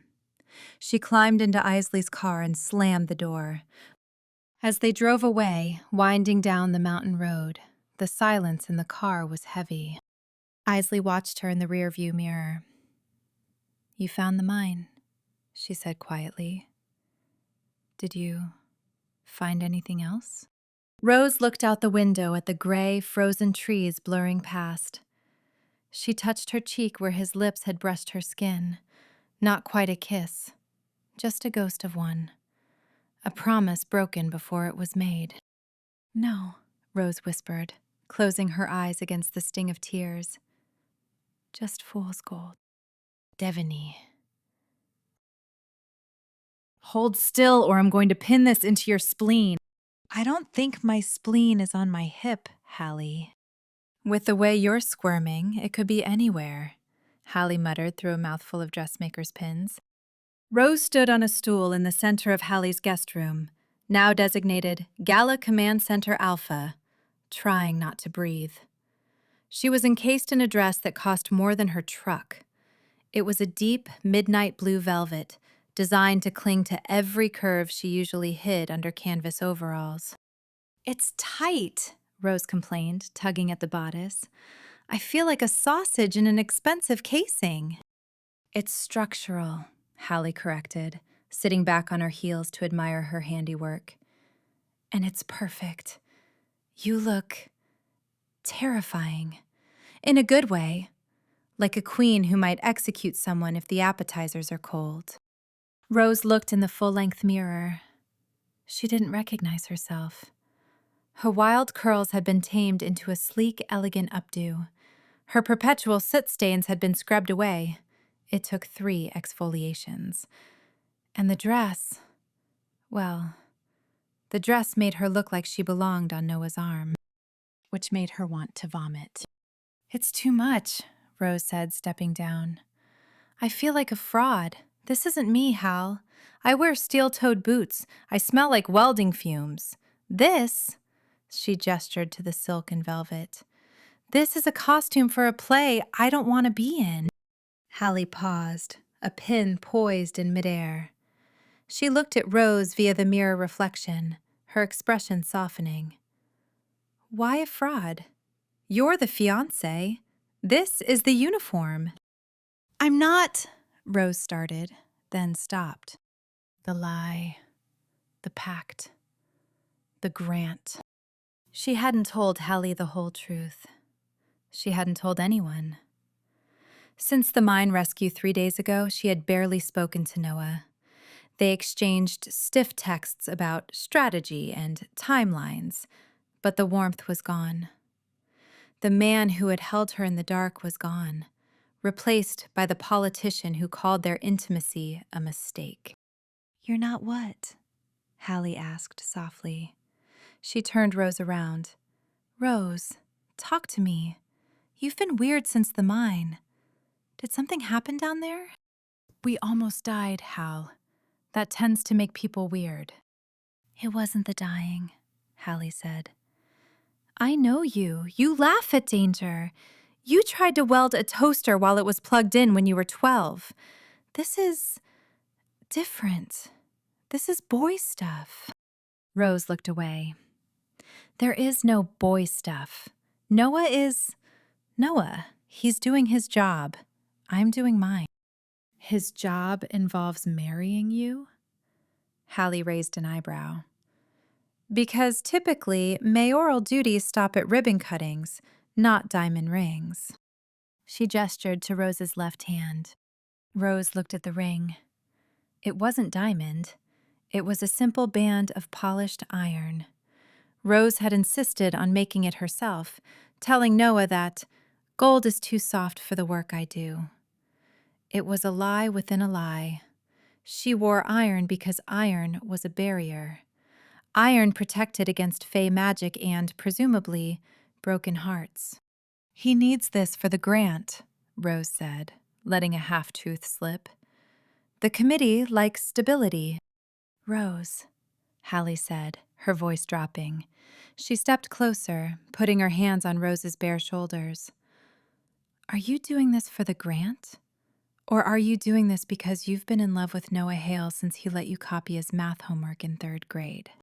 Rose stiffened. "I am not in love with him." "Liar," Hallie said affectionately. "You look at him like he's a rare alloy you want to smelt." "He called it a mistake," Rose whispered. The words slipped out before she could stop them. "In the mine, we almost..." And then he pulled away and said he was protecting me from a mistake. Hallie's expression shifted from supportive friend to vengeful goddess. "He said what?" "He was being noble," Rose defended weakly. "He didn't want to take advantage." "Men and their nobility," Hallie scoffed. She grabbed a hairspray bottle like it was a weapon. "Okay, new plan. Tonight isn't just about the grant. Tonight is about making Noah Hale realize that the mistake is the stupidest thing he's ever said." "Hallie, no. I just want to get through the dinner and go home to my dog." "Nope. We are going to weaponize this dress," Hallie declared. She sprayed a cloud of hold spray that smelled of chemicals and victory. "He wants a partner? Fine. He's getting a partner. He's getting the most stunning, capable, intimidating woman in the room. And if he doesn't drop his jaw when he sees you, I will personally trip him into the fondue fountain." Rose cracked a smile. "You would." "I would. Now put on these earrings.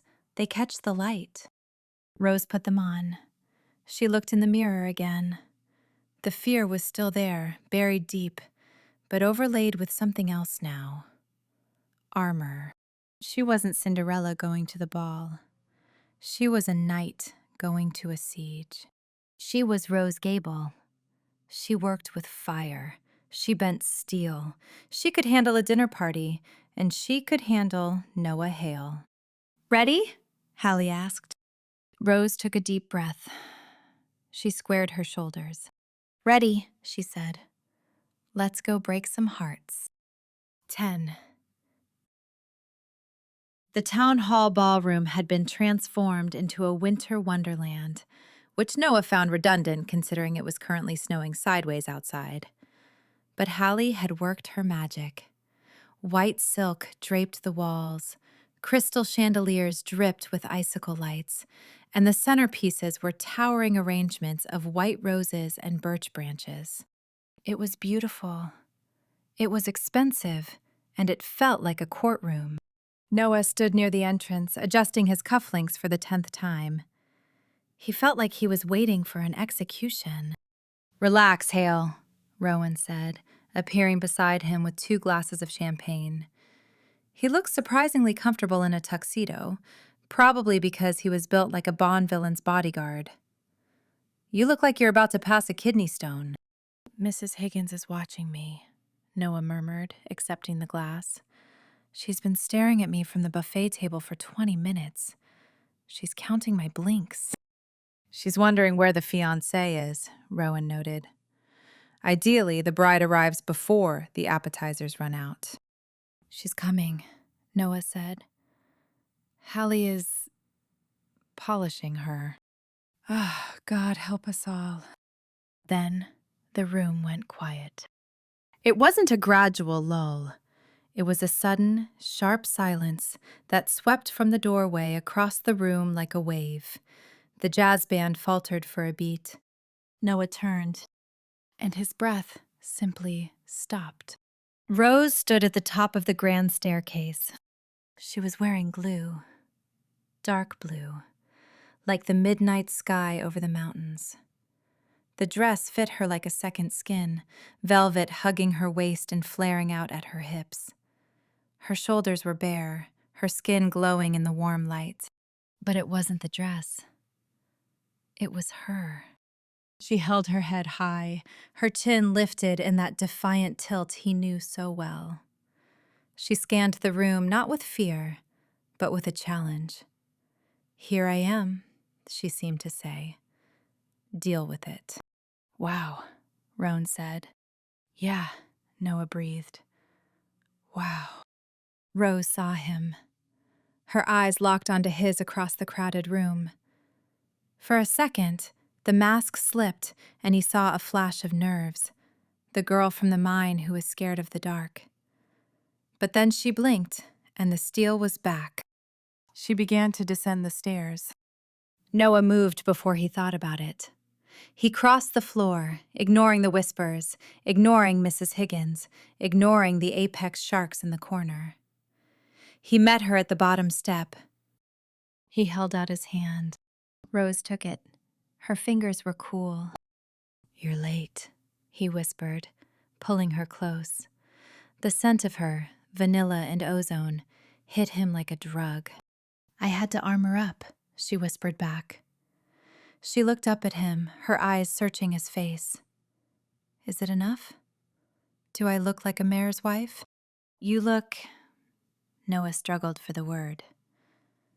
"You look dangerous, Rose. You look like the only real thing in this room." A flush rose on her cheeks. "Good. Let's get this over with." They made the rounds.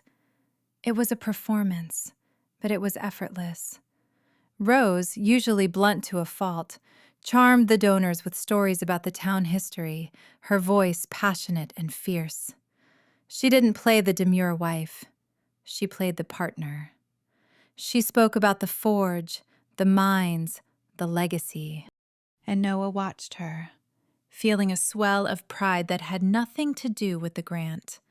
Then they reached Mrs. Higgins. The chairwoman was holding court near the ice sculpture. A swan, naturally. She looked Rose up and down, her expression pinched. "Miss Gable," she said coolly. "Or should I say, the future Mrs. Hale. A surprising transformation. Usually one finds you covered in industrial waste." Noah stiffened.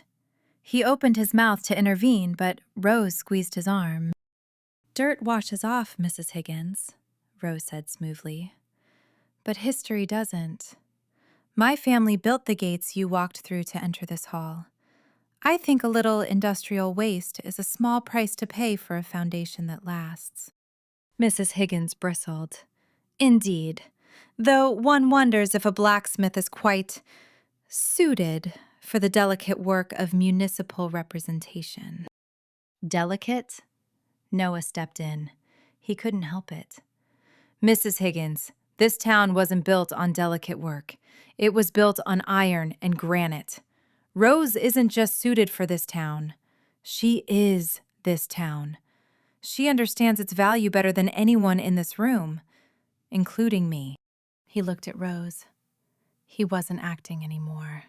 "She is the strongest person I know," Noah said, his voice carrying in the sudden quiet of the nearby guests.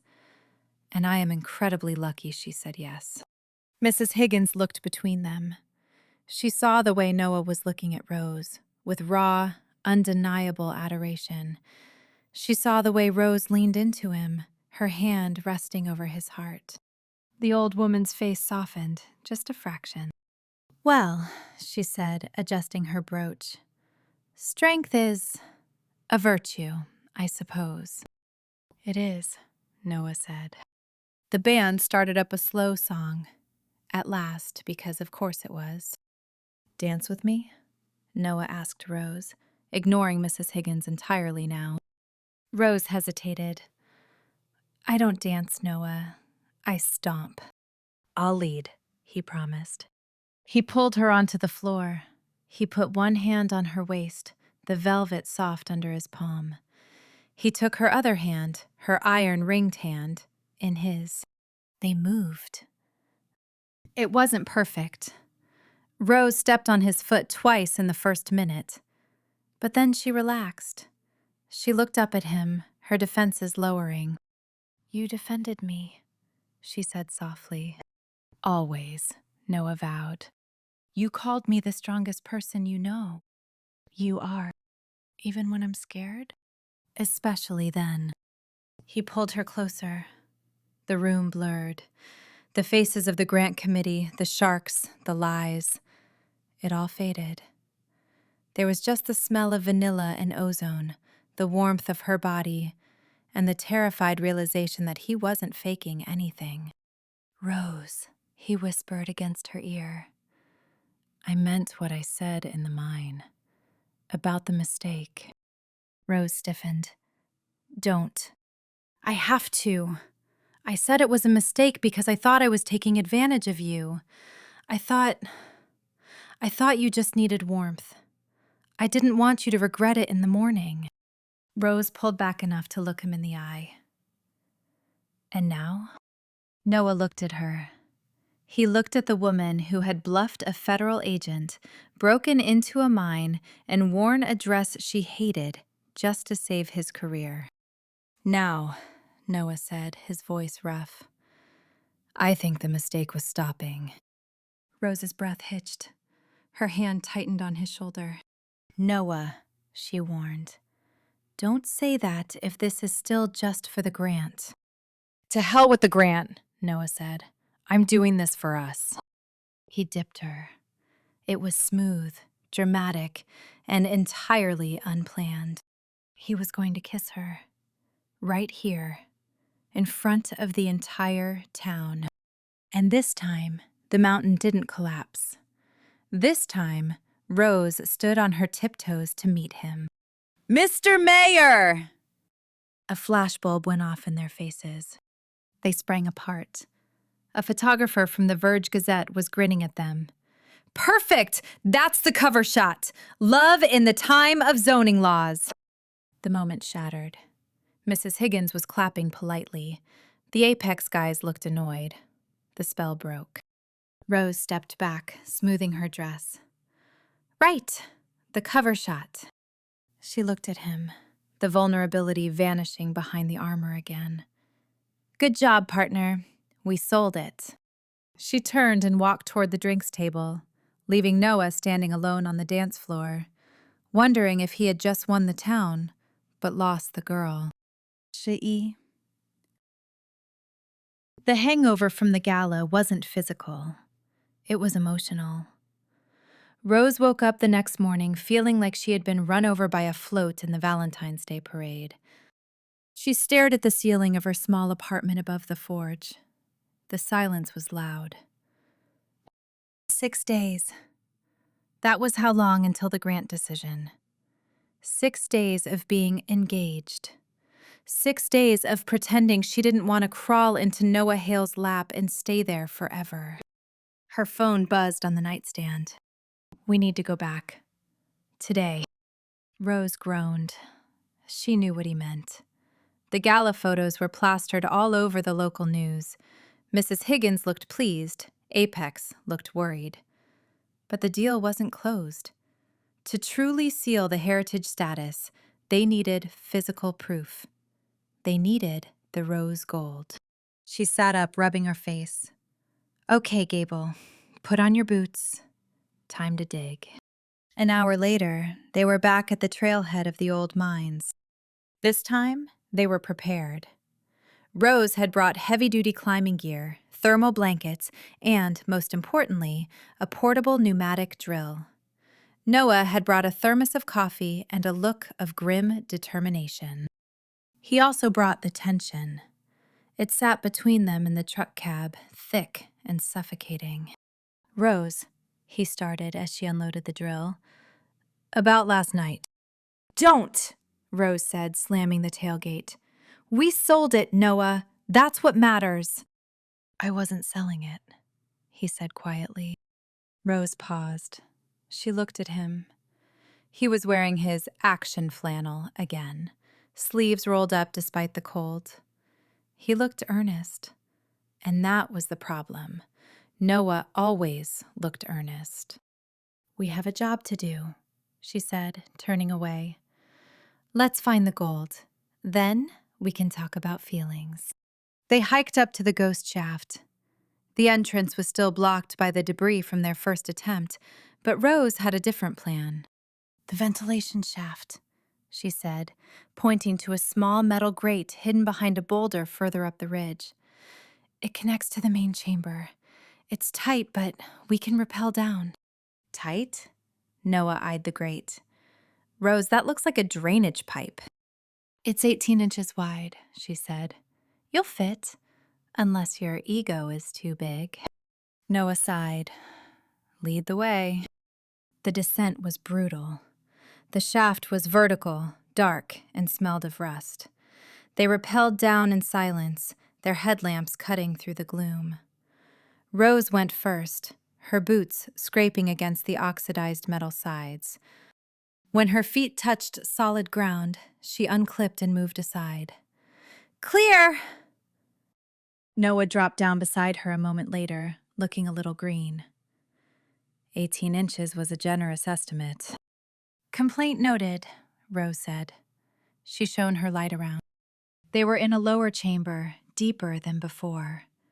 This wasn't the room with the winch. This was the source.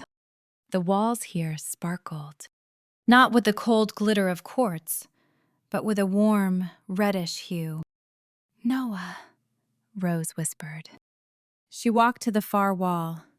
A vein of ore ran through the granite like a frozen river of sunset. It was thick, jagged, and unmistakably copper-gold alloy. It's real, Noah breathed, coming up beside her. He reached out to touch it.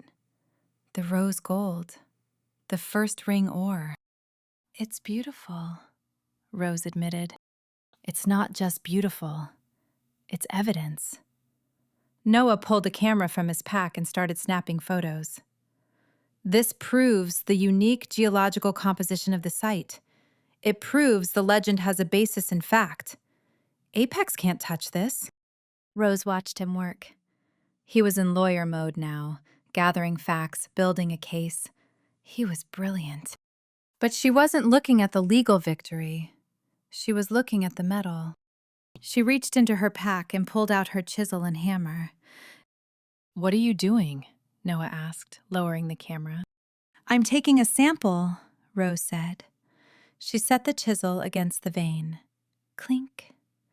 "If we're going to use this, I need to know how it behaves. I need to know if it can be forged." "Rose, we just need the photos." "The legend says Cupid forged a ring," Rose said, looking at him over her shoulder. "Photos are nice, Noah, but if I walk into that council meeting and put a ring made of this metal on the table, that's not just evidence. That's undeniable." Noah looked at her. He saw the fire in her eyes, the artist looking at her medium.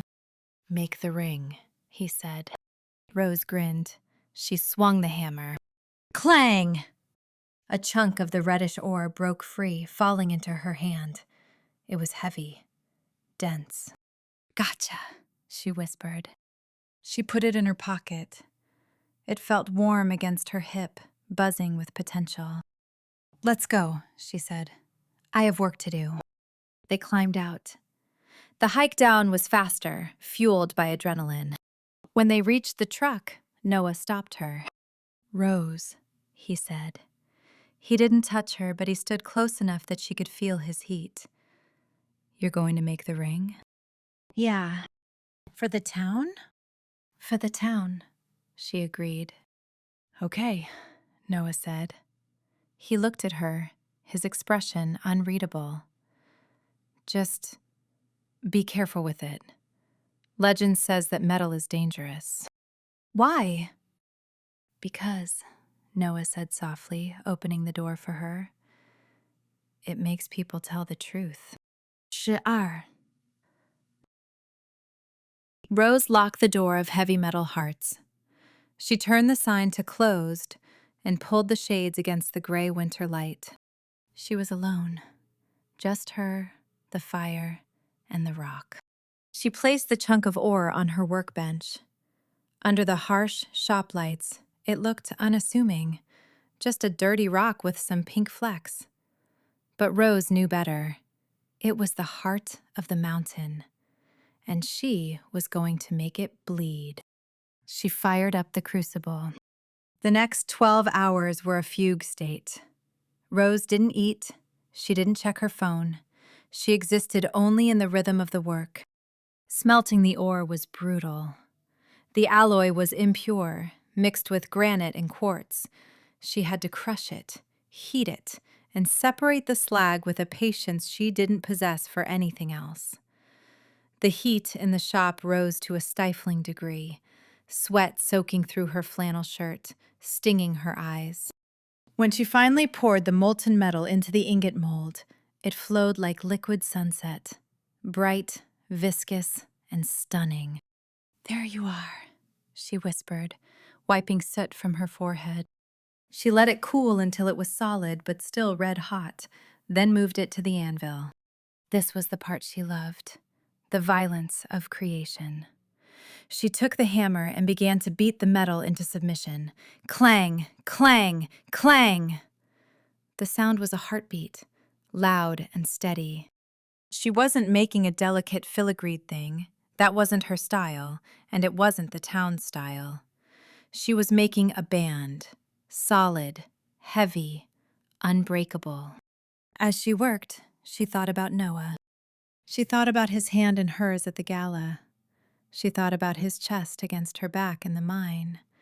She thought about the way he looked at her when he said, "The mistake was stopping." "Stupid," she muttered, hitting the metal harder. Sparks flew like angry fireflies. He's a politician. He's saying the right lines. But the metal sang under her hammer, a high, clear note that sounded like liar. She shaped it into a circle. She smoothed the edges. She polished it until she could see her own reflection in the warm, pink gold surface. It was finished. The ring sat on the anvil, cooling. It was simple. It was perfect. It was the color of a blush, the color of a sunrise, the color of a heart exposed. Rose picked it up. It was still warm. She slid it onto her finger, just to check the fit. It fit perfectly. And as the metal touched her skin, a thought crystallized in her mind, sharp and terrifying. I love him. It wasn't a question anymore. It wasn't a confusion. It was a catastrophe. She loved him. She loved his stupid suits. She loved his need for order. She loved the way he tried to protect her even when she didn't need it. She loved him, and that terrified her more than the mind collapse ever could. "Oh no," she whispered, staring at the ring. "Oh no." The bell above the door chimed. Rose jumped, hiding the hand with the ring behind her back like a child caught stealing cookies. Isley walked in, followed by Flynn. They both looked serious, grave. "Rose," Isley said, "we have a problem." "What?" Rose asked, her heart racing. "The grant. Did Higgins reject it? Did I scare her off?" "No," Flynn said, holding up a file. "Higgins approved it. The money is wired. The town is safe." "Then what's the problem?" "Noah turned it down," Isley said. Rose blinked. The world tilted on its axis. "What?" "We just came from town hall," Flynn said. Apex made a counteroffer, a personal buyout. They offered to buy Heavy Metal Hearts, just this lot, for 3 times its value. And they offered Noah a seat on their advisory board. "And he turned down the grant?" Rose felt the blood drain from her face. "He paused the grant paperwork," Isley corrected. "He's meeting with the Apex representatives right now to discuss terms." Rose looked at the ring on her hidden hand. The warm metal suddenly felt ice cold, like a shackle. He wasn't protecting the town. He was negotiating the price. He was selling her forge, her home, for a golden parachute. The mistake was stopping. "He played me," Rose whispered. The anger came then, hot and familiar, burning away the sadness. "He used me to drive up the price. He used the gala, the mine, everything, just to show Apex he had leverage." "Rose, wait," Isley said. "We don't know that for sure. Noah isn't like that." "I know," Rose said. She ripped the ring off her finger. It scraped her skin. She shoved it deep into the pocket of her jeans, burying it in the darkness. "I know exactly what he is." She grabbed her coat. "Where are you going?" Flynn asked. "To return the engagement ring," Rose said, her voice shaking with rage.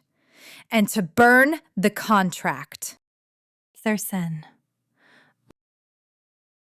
Noah sat in his office, staring at the check on his desk.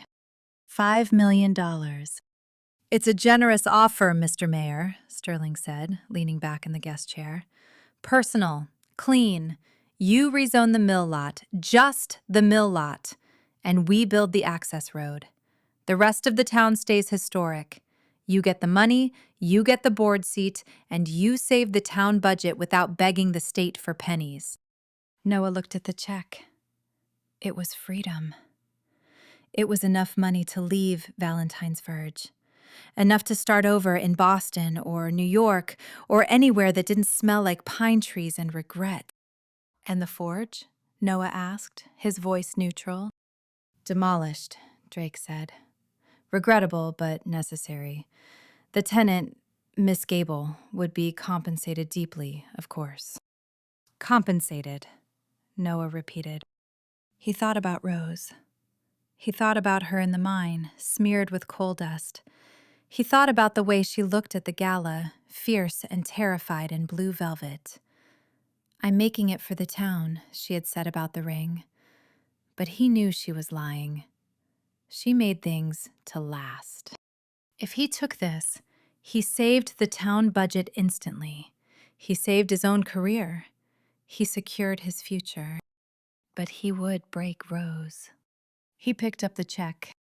"It is generous," Noah said. Sterling smiled. "We knew you were a pragmatist, Hale, a man of logic." Noah stood up. He walked to the shredder in the corner of the room. "I am a pragmatist," Noah agreed, "but I'm also under contract." Reference. Whir. The shredder ate the $5 million check. The sound was loud in the quiet office. Sterling's smile vanished. "What are you doing?" "I'm declining," Noah said. "The old mines are not for sale. The Forge is not for sale. And my fiancé is definitely not for sale." "You're making a mistake," Drake warned, standing up. "We can fight the grant. We can tie this up in court for years. We will bleed this town dry." "Try it," Noah said, his voice hard. "I'm a lawyer, gentlemen. I like court. And I have a very angry blacksmith on my side." The door flew open. Rose stood in the doorway. She looked like a storm cloud that had decided to take human form. She was wearing her work clothes, smelling of ozone, and her eyes were terrifying. She looked at Noah. She looked at the Apex executive standing in his office. She didn't see the shredder. She didn't see the confetti of the check. She saw the suits. She saw the negotiation. "Rose," Noah said, stepping forward, relief washing over him. "Perfect timing. I was just telling these—" "Get out," she snarled at the Apex men. Sterling looked from her to Noah. He smirked, regaining his composure. "Trouble in paradise, Mayor?"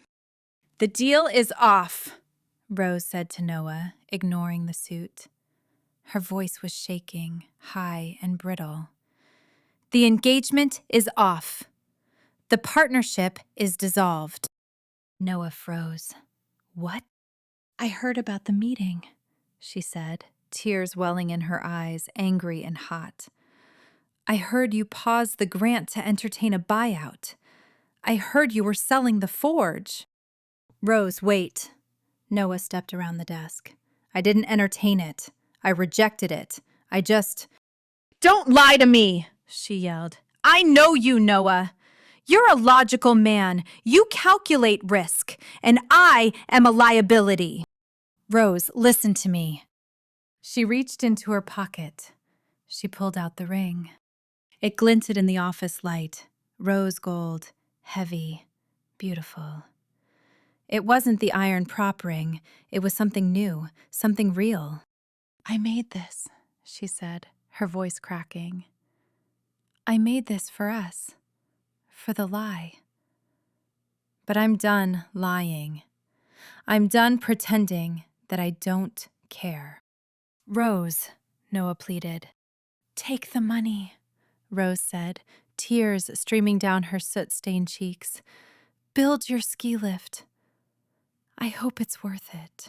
She threw the ring at him.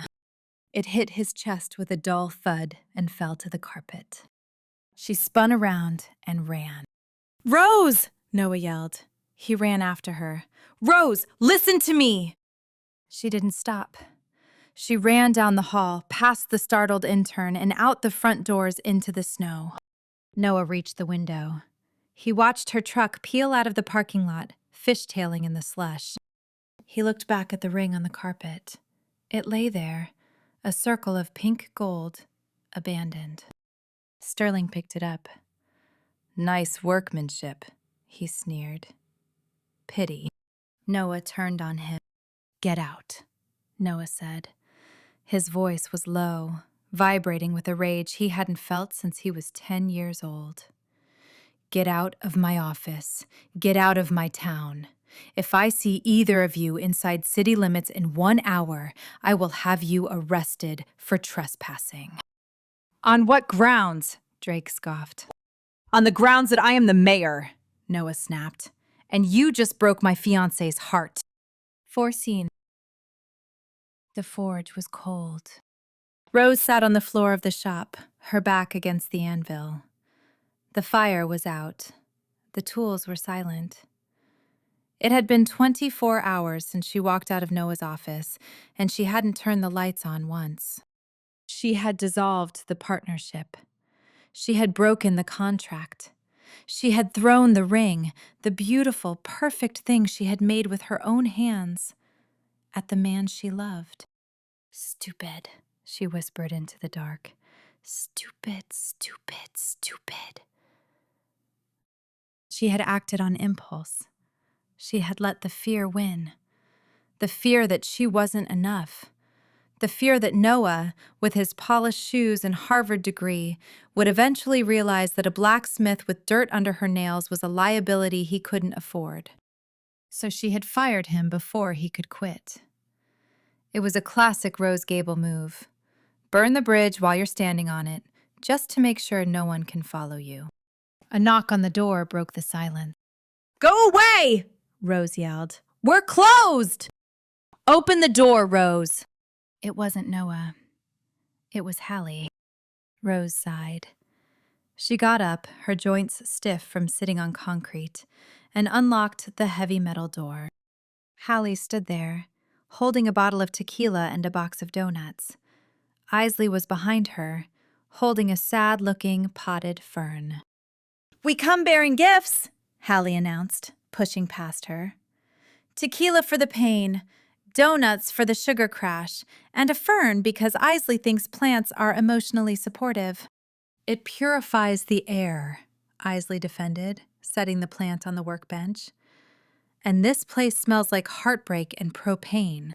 "I'm fine," Rose lied, walking back to her anvil. "You look like hell," Hallie corrected. She set the tequila down. "Noah has called us 6 times. He's called Roan 12 times. He even called Flynn, and Flynn scares him." "I don't want to talk about Noah." "Too bad," Isley said. She hopped onto a stool. "Because he just called a press conference." Rose froze. "What?" "Town hall steps. In an hour," Hallie said. "He's making an announcement about the Apex deal." Rose felt a fresh wave of nausea. "He's taking it," she whispered. "He's taking the buyout. I told him to." "Did you?" Isley asked quietly. "Or did you just assume he would because you don't trust anyone to stay?" Rose looked at her. Isley's eyes were kind, but sharp. The scribe saw everything. "He paused the grant, Isley. He met with them. I saw them in his office." "He met with them to tell them to go to hell," Hallie said, her voice unusually serious. "Roan talked to him. Noah shredded the check, Rose." Rose blinked. "What?" "He shredded it," Hallie repeated. $5 million. Into confetti. Before you even walked in the room." The world tilted. He hadn't sold her out. He hadn't betrayed the pact. He had chosen the forge over a fortune, and she had walked in and accused him of treason. "Oh, God," Rose breathed. She sank onto the anvil. "I threw the ring at him." "You threw a heavy metal object at the mayor?" Isley asked, impressed. "That's dramatic." "I told him to take the money. I told him I was done." Rose buried her face in her hands. "I broke it. I broke everything. I pushed him away because I was scared he'd leave, and now I've made sure he will." "He won't want me back," she whispered. "I humiliated him. I didn't trust him." "So earn it back," Isley said. "Stop hiding in the dark. Go to the press conference. See what he has to say." Rose looked at the tequila. She looked at the silent forge. She thought about the ring lying on Noah's carpet. She stood up. The stiffness was gone, replaced by a frantic energy. "I need to go," Rose said. "Drink first," Hallie ordered, handing her the mug. "Liquid courage, Then go get your man. Rose drank it. It burned going down, hot and sharp. It felt like fire. It felt like a start. Thanks, Rose said. She grabbed her coat. She didn't bother to wash her face. She didn't bother to change. Noah had said he loved her mess. It was time to see if he meant it. If he's really resigning, Rose said, opening the door, I'm going to kill him. Atta girl, Hallie cheered. Rose ran to her truck. She had 10 minutes to get to the town square. 10 minutes to save the stupidest, most noble man she had ever met. 15. The town square was packed. It seemed the entire population of Valentine's Verge had turned out for the emergency town hall announcement. Reporters from Burlington were there, cameras set up on the snowy lawn. Mrs. Gable was there, looking worried. Even Mark the florist was there, holding a bouquet of sympathy lilies for some reason. Rose parked her truck illegally on the sidewalk. Some habits died hard. And pushed her way through the crowd. Excuse me, move! Blacksmith coming through! She reached the front just as Noah walked out onto the podium. He looked terrible. His suit was rumpled. He hadn't shaved. He looked like a man who hadn't slept in 24 hours. But when he stepped up to the microphone, his voice was steady. Citizens of Valentine's Verge, Noah began. The feedback whined for a second, then cleared. I asked you here today to clarify the status of the Heritage Grant and the rumors regarding the Apex Corporation. The crowd murmured. Yesterday, Noah continued, Apex offered me a personal buyout to facilitate the rezoning of the old mines district. Specifically, the land currently occupied by the historic mill and heavy metal Hearts Forge. Rose held her breath. The wind whipped her hair across her face, stinging her cheeks. They offered $5 million, Noah said. A gasp went through the crowd. $5 million could pave every road in the county. It could fix the school roof. It could fix everything. I imagine many of you think I should have taken it, Noah said. He looked out at the crowd. His eyes scanned the faces. He didn't see Rose. She was hidden behind a tall man in a puffer jacket. It is the logical choice. It is the pragmatic choice. He paused. But I didn't take it. Silence. I rejected the offer, Noah said. And I have withdrawn my application for the Heritage Grant. Confused shouting broke out. What? Why? Because, Noah said, raising his voice over the noise. The grant required me to present an image of stability that was fabricated. It required me to lie to you. It required me to pretend that my life was perfect, that my heart was settled. He looked down at his hands. He wasn't wearing gloves. His hands were red with the cold. I did become engaged recently, Noah said softly into the mic. To Rose Gable. The crowd quieted. It started as a strategy, Noah admitted. A way to secure the funding, a partnership to save the forge. But somewhere between the strategy and the lie, I made a mistake. I fell in love with her. Rose let out a small, strangled sound. The man in the puffer jacket turned to look at her, alarmed. I fell in love with her courage, Noah went on, speaking to the cameras now. I fell in love with her fire. I fell in love with the way she welds metal and breaks rules. And I realized that I cannot build a future for this town on a foundation of lies. I cannot protect our history if I am not honest about my own. He reached into his pocket. He pulled out the ring, the rose gold band. This metal, he said, holding it up. Rose forged this herself. From ore she mined from the ghost shaft. It is the first ring.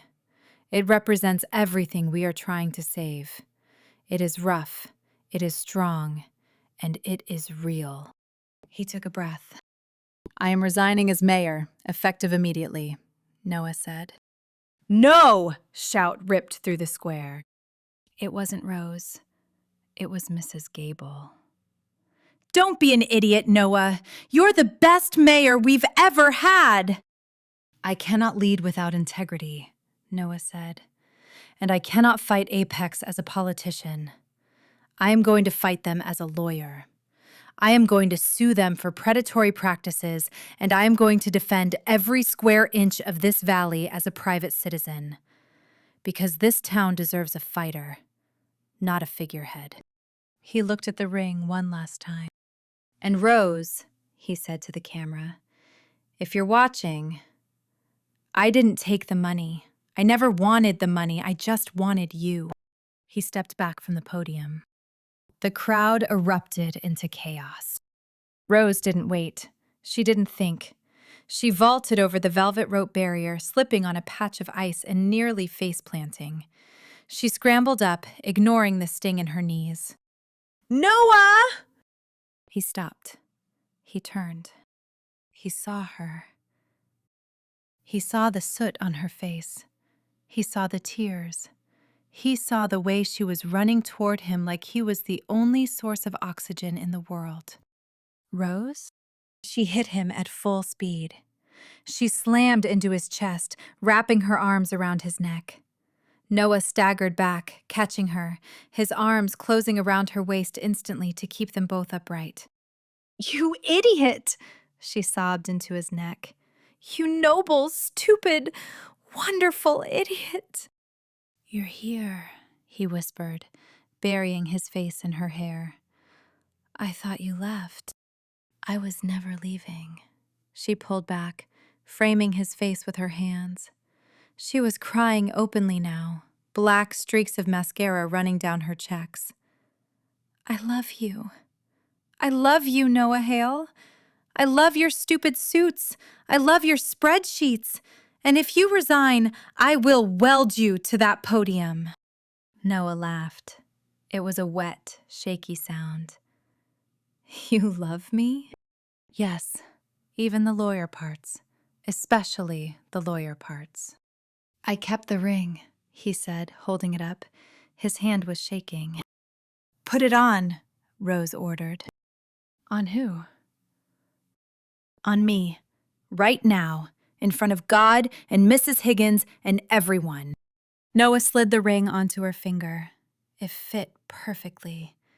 It glowed against her skin, warm and bright, a piece of the mountain, refined by fire. "It fits," he whispered.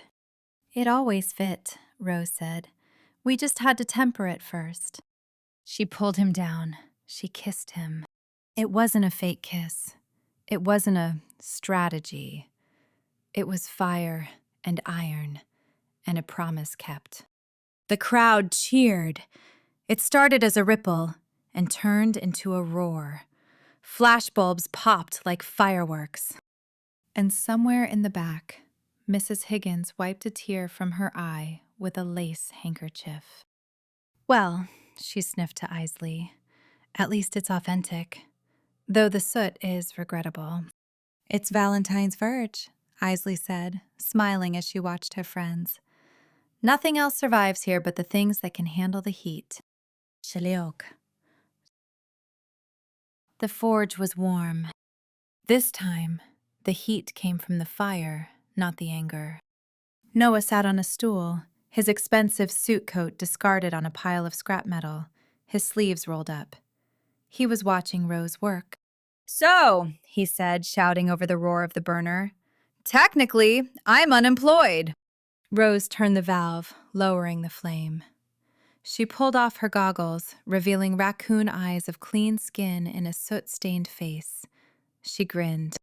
"Technically," she corrected, "you're the head of the newly formed Coalition to Save the Mines, which I believe pays in sandwiches and gratitude."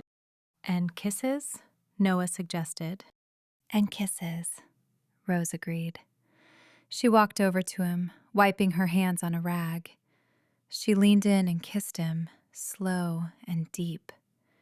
He tasted like coffee and victory. The council rejected your resignation, you know, Rose said, pulling back. Mrs. Gable led the revolt. She said she's not training another mayor during winter festival season. I heard, Noah sighed. I'm on probationary status. Mrs. Higgins is monitoring my moral turpitude. Moral turpitude sounds fun. It means we have to actually get married, Noah said softly. Rose went still. She looked at him. We don't have to, Noah said quickly. We can tell them. I want to, Rose said. Noah blinked. You do? Yeah, Rose said. She looked at the ring on her finger, the rose gold band that had started this whole mess. I kind of like the idea of locking you down. Before you do something noble again, like try to leave town. Noah smiled. He reached out and pulled her between his knees. I'm not going anywhere, Rose. My roots are here. Good, she said. She traced the line of his jaw. Now, she said, stepping back, put your goggles on. Why? Because, Rose picked up a hammer. If you're going to be my husband, you need to know how to swing a hammer without breaking your thumb. Noah stood up. He took the hammer. It was heavy, awkward in his lawyer hands. Swing from the shoulder, Rose instructed, moving behind him. Her arms wrapped around his, her hands covering his on the handle. Use your core. Trust the weight. She pressed against his back. He could feel her heartbeat. Like this? Noah asked. Like this, Rose whispered. They swung together. Clang! The sound rang out, clear, strong, and enduring. It echoed through the forge, through the mines, and out into the snowy night of Valentine's Verge. It sounded like a beginning. Chuti. The snow had finally stopped. Valentine's Verge glittered under a crisp blue February sky. The air was clean, sharp, and smelled of wood smoke. Noah and Rose stood at the entrance to the old mines. The danger sign had been replaced with a pristine plaque. The Gable Thorn Historic Preserve, established 2026. It looks official, Rose said, adjusting her scarf. It was red cashmere. Noah had bought it for her. She was trying not to get soot on it. It is official, Noah said. Federal protection. Apex can't touch it for 99 years. 99 years, Rose mused. That gives us some time. They weren't alone. Behind them, a small group had gathered for the unveiling.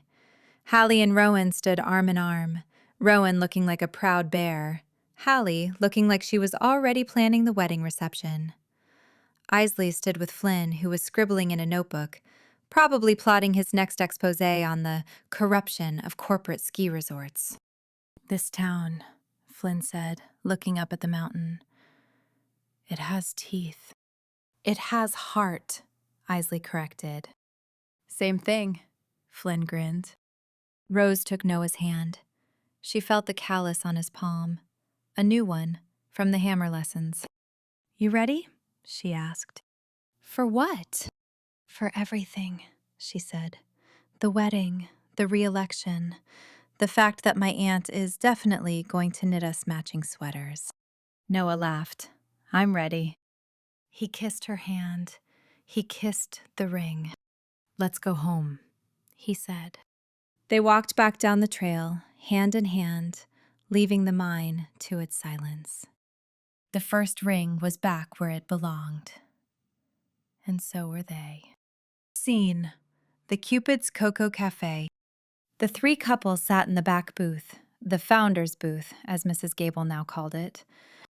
So, Hallie said, raising her mug of cocoa, we survived February. Barely, Roan grunted.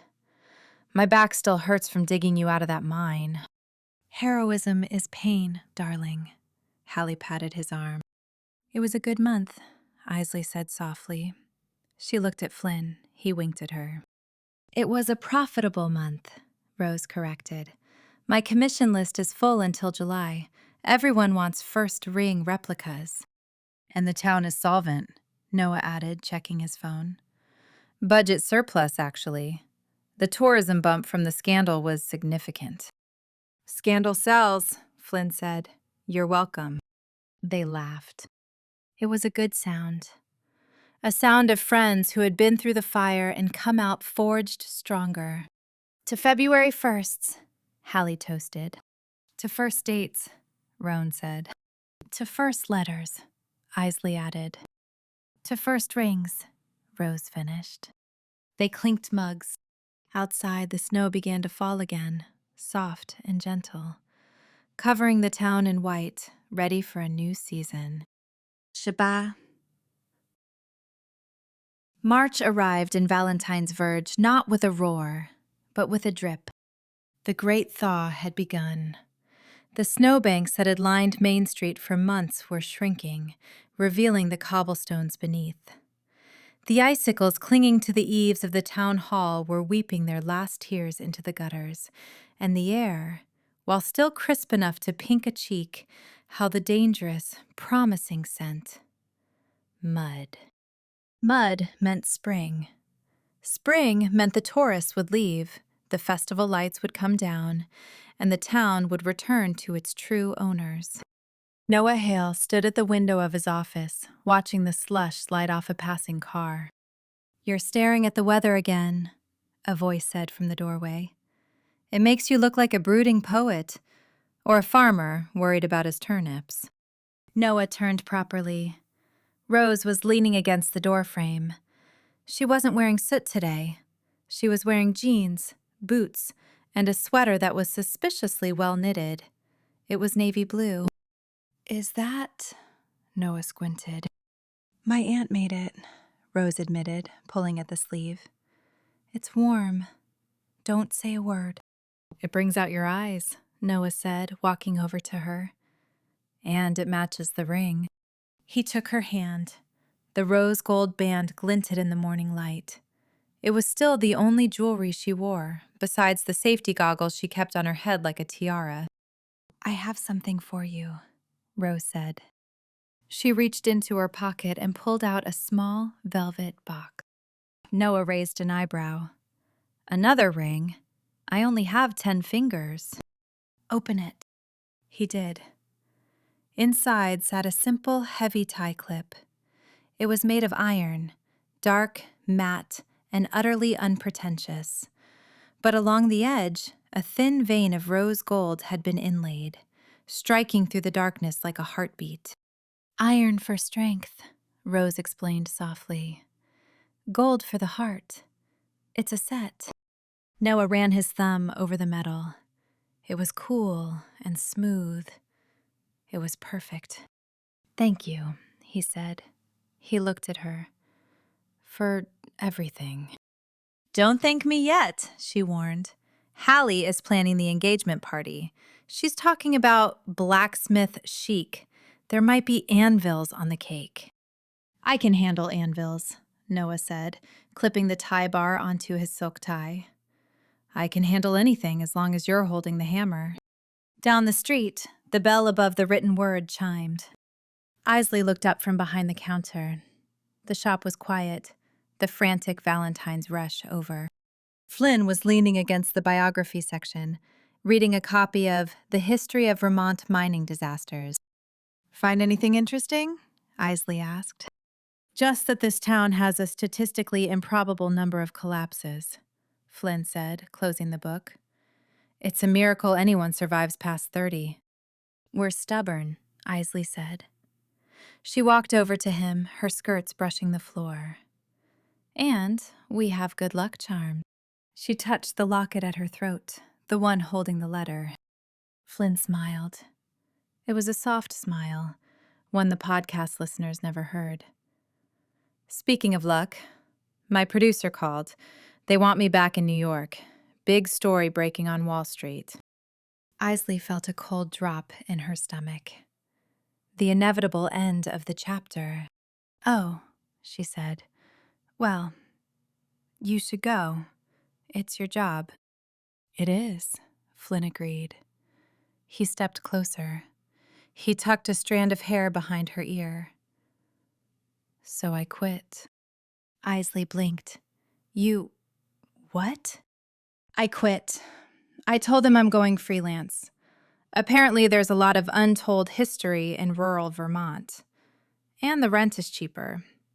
He leaned down, his voice dropping to a whisper. Plus, the local archivist is very distracting. Isley let out a laugh that sounded a lot like relief. You're staying? I'm staying, Flynn promised. Someone has to document the madness. At the cafe, Hallie was wiping down the counter. The First Date Festival banner was coming down tomorrow. The Love Potion lattes were being replaced with Mud Season mochas. Roan walked in, stomping the slush off his boots. He was carrying a crate of fresh maple syrup from the sugar shack. First run of the season, he announced, setting it down. Sweetest one yet. Good, Hallie said. She walked over to him. She put her arms around his waist, resting her head on his chest. He smelled of wood smoke and maple. We're going to need it. Rose is getting married, which means I have to plan a wedding that involves fire, iron, and a groom who insists on wearing 3-piece suits. You love it, Rowan said, kissing the top of her head. I do, Hallie admitted. She looked out the window at the town. The icicles were melting. The river was rising, and under the snow, the first green shoots of crocuses were pushing up through the frozen earth. It wasn't Valentine's anymore. It was just Tuesday. But for the first time in a long time, the town of Valentine's Verge didn't need a holiday to feel like love. The love was in the mud, in the iron, in the ink, and in the hands held tight against the coming spring. Happy March, Hallie whispered. Happy spring, Rowan answered. And the season turned, just as it always did. Thank you for listening. Please visit me at winvalentine.com to stay up to date. Please subscribe, leave a comment, and review.